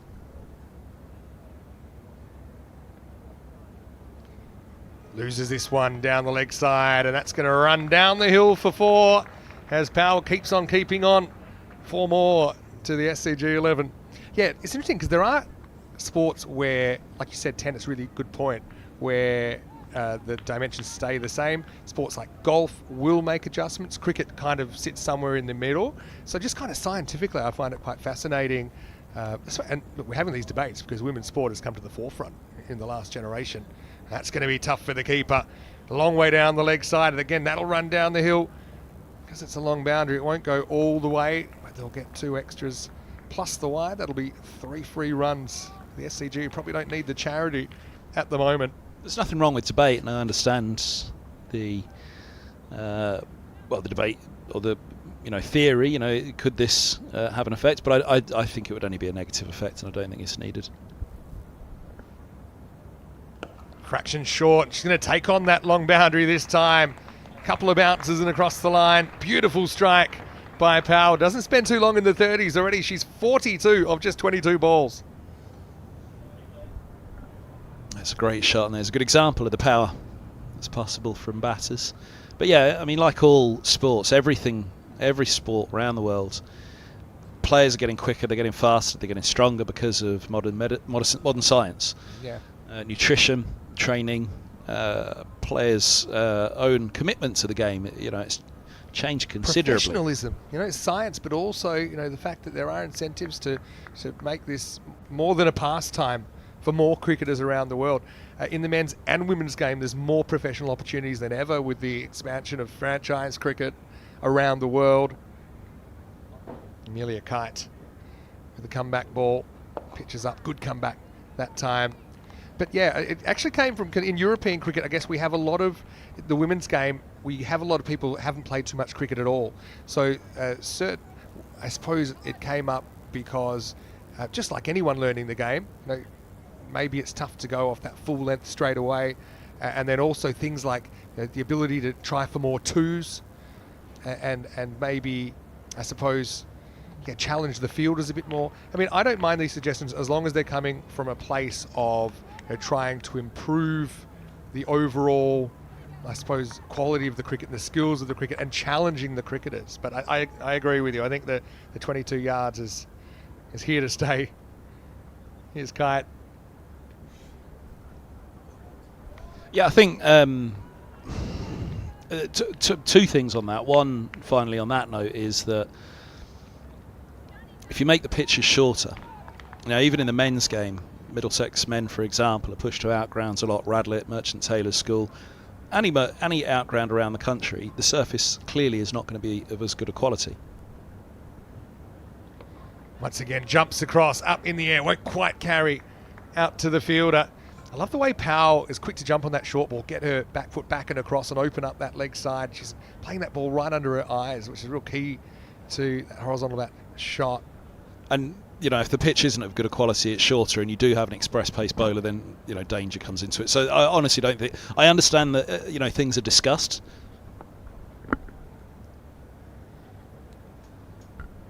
Kite gets that one right up in the block hole.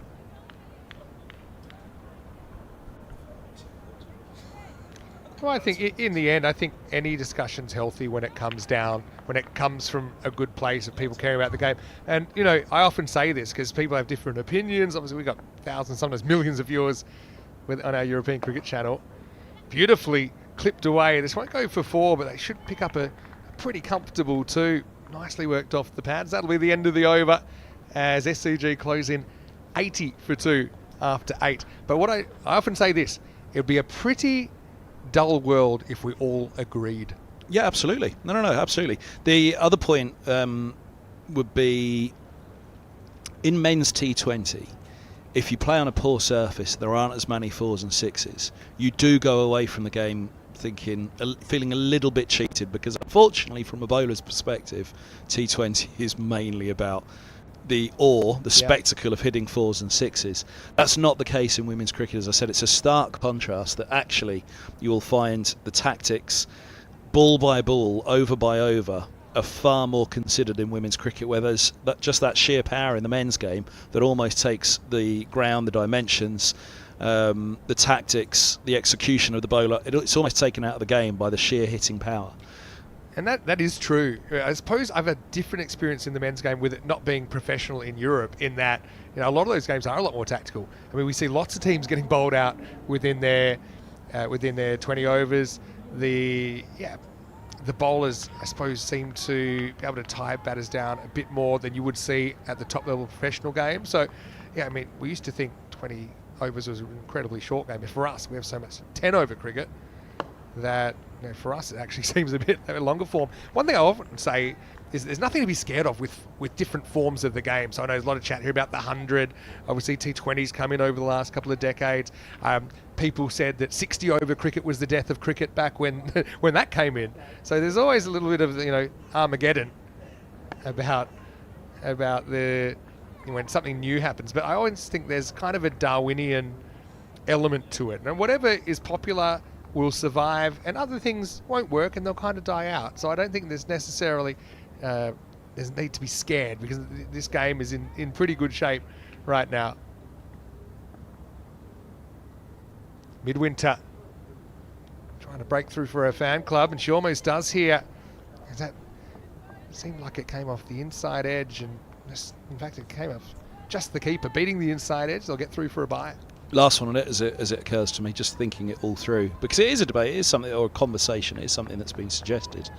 Talked about a bowler being too quick potentially, particularly on a bad pitch, but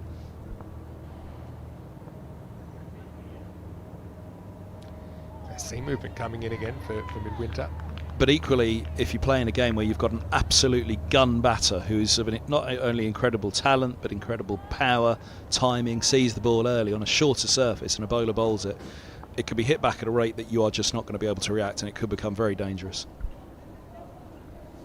Great take there by Redmayne, and that's a really good point you make. And, you know, we've even seen some bowlers trying different types of helmets. I mean, it's a funny one, isn't it? Because I think safety is so paramount. I'm so happy. We've actually mandated that helmets are worn all the time in European cricket, not just, you know, for certain types of bowlers and not for others. Uh-oh, big trouble. That's out of here. Maximo! Another full toss gets the same result. And this game, I don't think it's too much longer for this earth. It's a great example of it. You know, that's 6 on any ground, isn't it? It's a huge shot, sweet pickup. Beautiful timing as well, but it was a gift that the batter was pretty keen to unwrap. How close is that to the scorer's box window this time? Straight off the IG. Oh, there we go. Not quite scoreboard this time.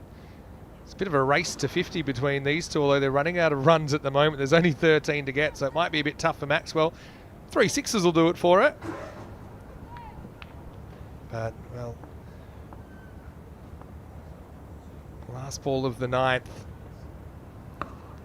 And hit well once again. Well, how about this from Maxwell? She rolls the dice and comes up double sixes as SCG close in. End of the 9th, and just 7 more runs required. 96 for 2. What a partnership between these two Australians. Yep, this is sensational striking, and it's been a sensational day for SCG here at Lords. It really has. They've gone at it so hard. Luke Fletcher, actually, just going back to being hit on the head.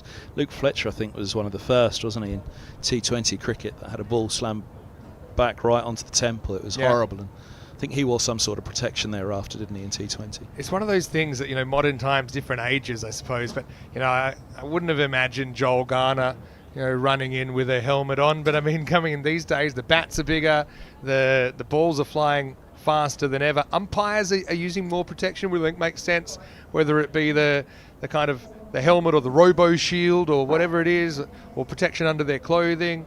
But I mean, cricket has had an amazing 50 years. And one of the questions we sometimes ask a bit existentially is, where will it be in 50 years' time? And, have a think about that. Maybe after this game, because there might not be too long to go. As the hitting continues, this time Powell to 46, and really these two might be fighting a draw for the 50, because it's quite possible they'll both end up in the 40s here. Yeah, more red inkers. It has been a good day though, hasn't it, for SCG?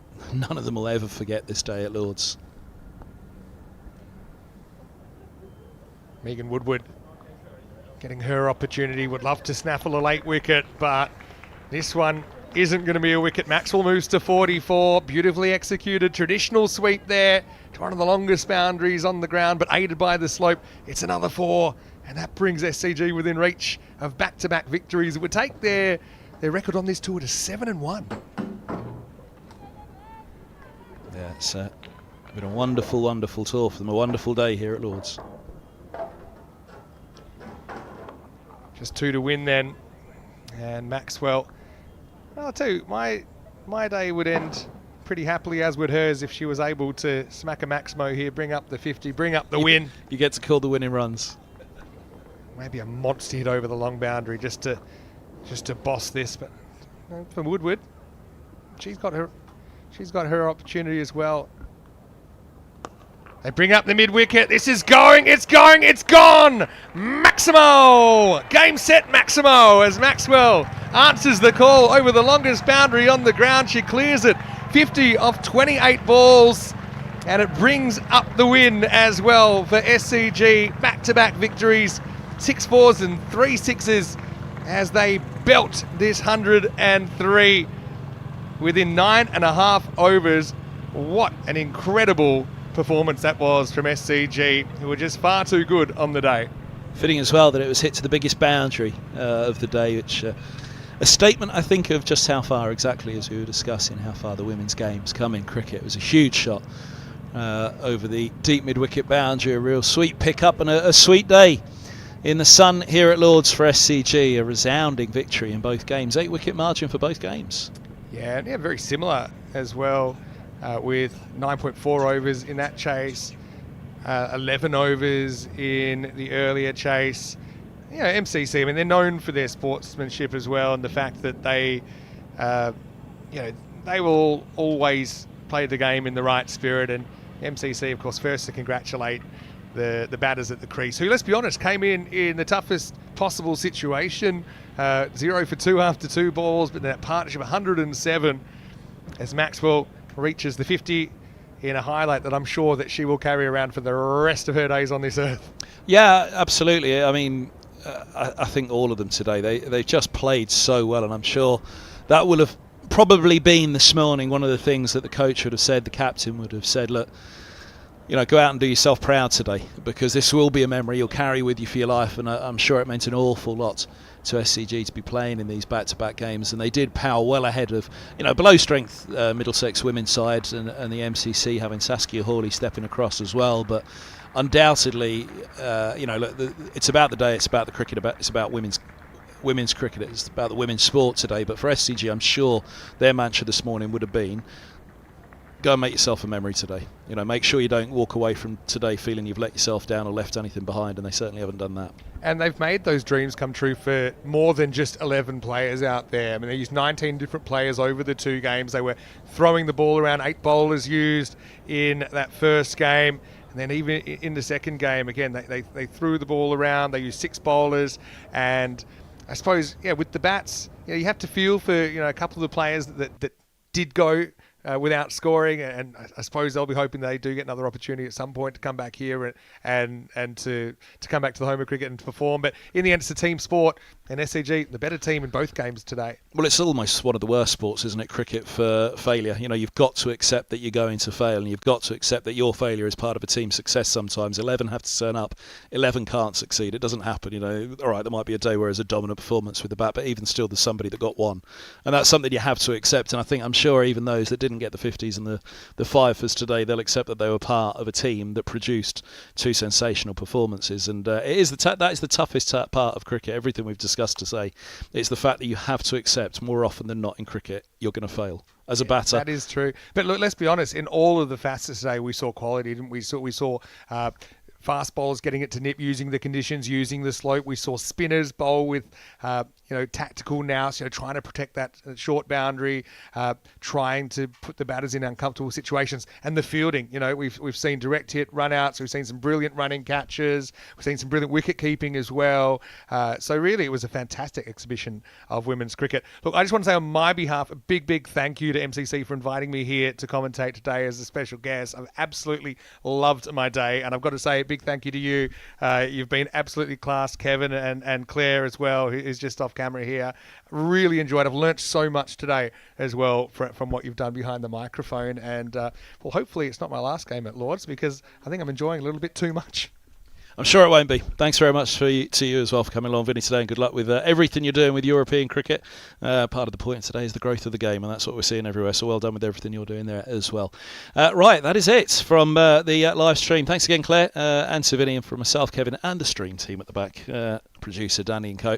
It's a very good evening to you all. Enjoy the rest of your day. I don't know what you could possibly go to watch this evening and tomorrow evening, but let's hope the results go the right way there as well. From us all here at Lord today, it's a very deep goodbye, warm goodbye. What do you say? It is literally a warm goodbye. It's 30 degrees. We're going to get out in the sun. Join us soon for cricket right here at MCC. For me, I'd say hasta pronto.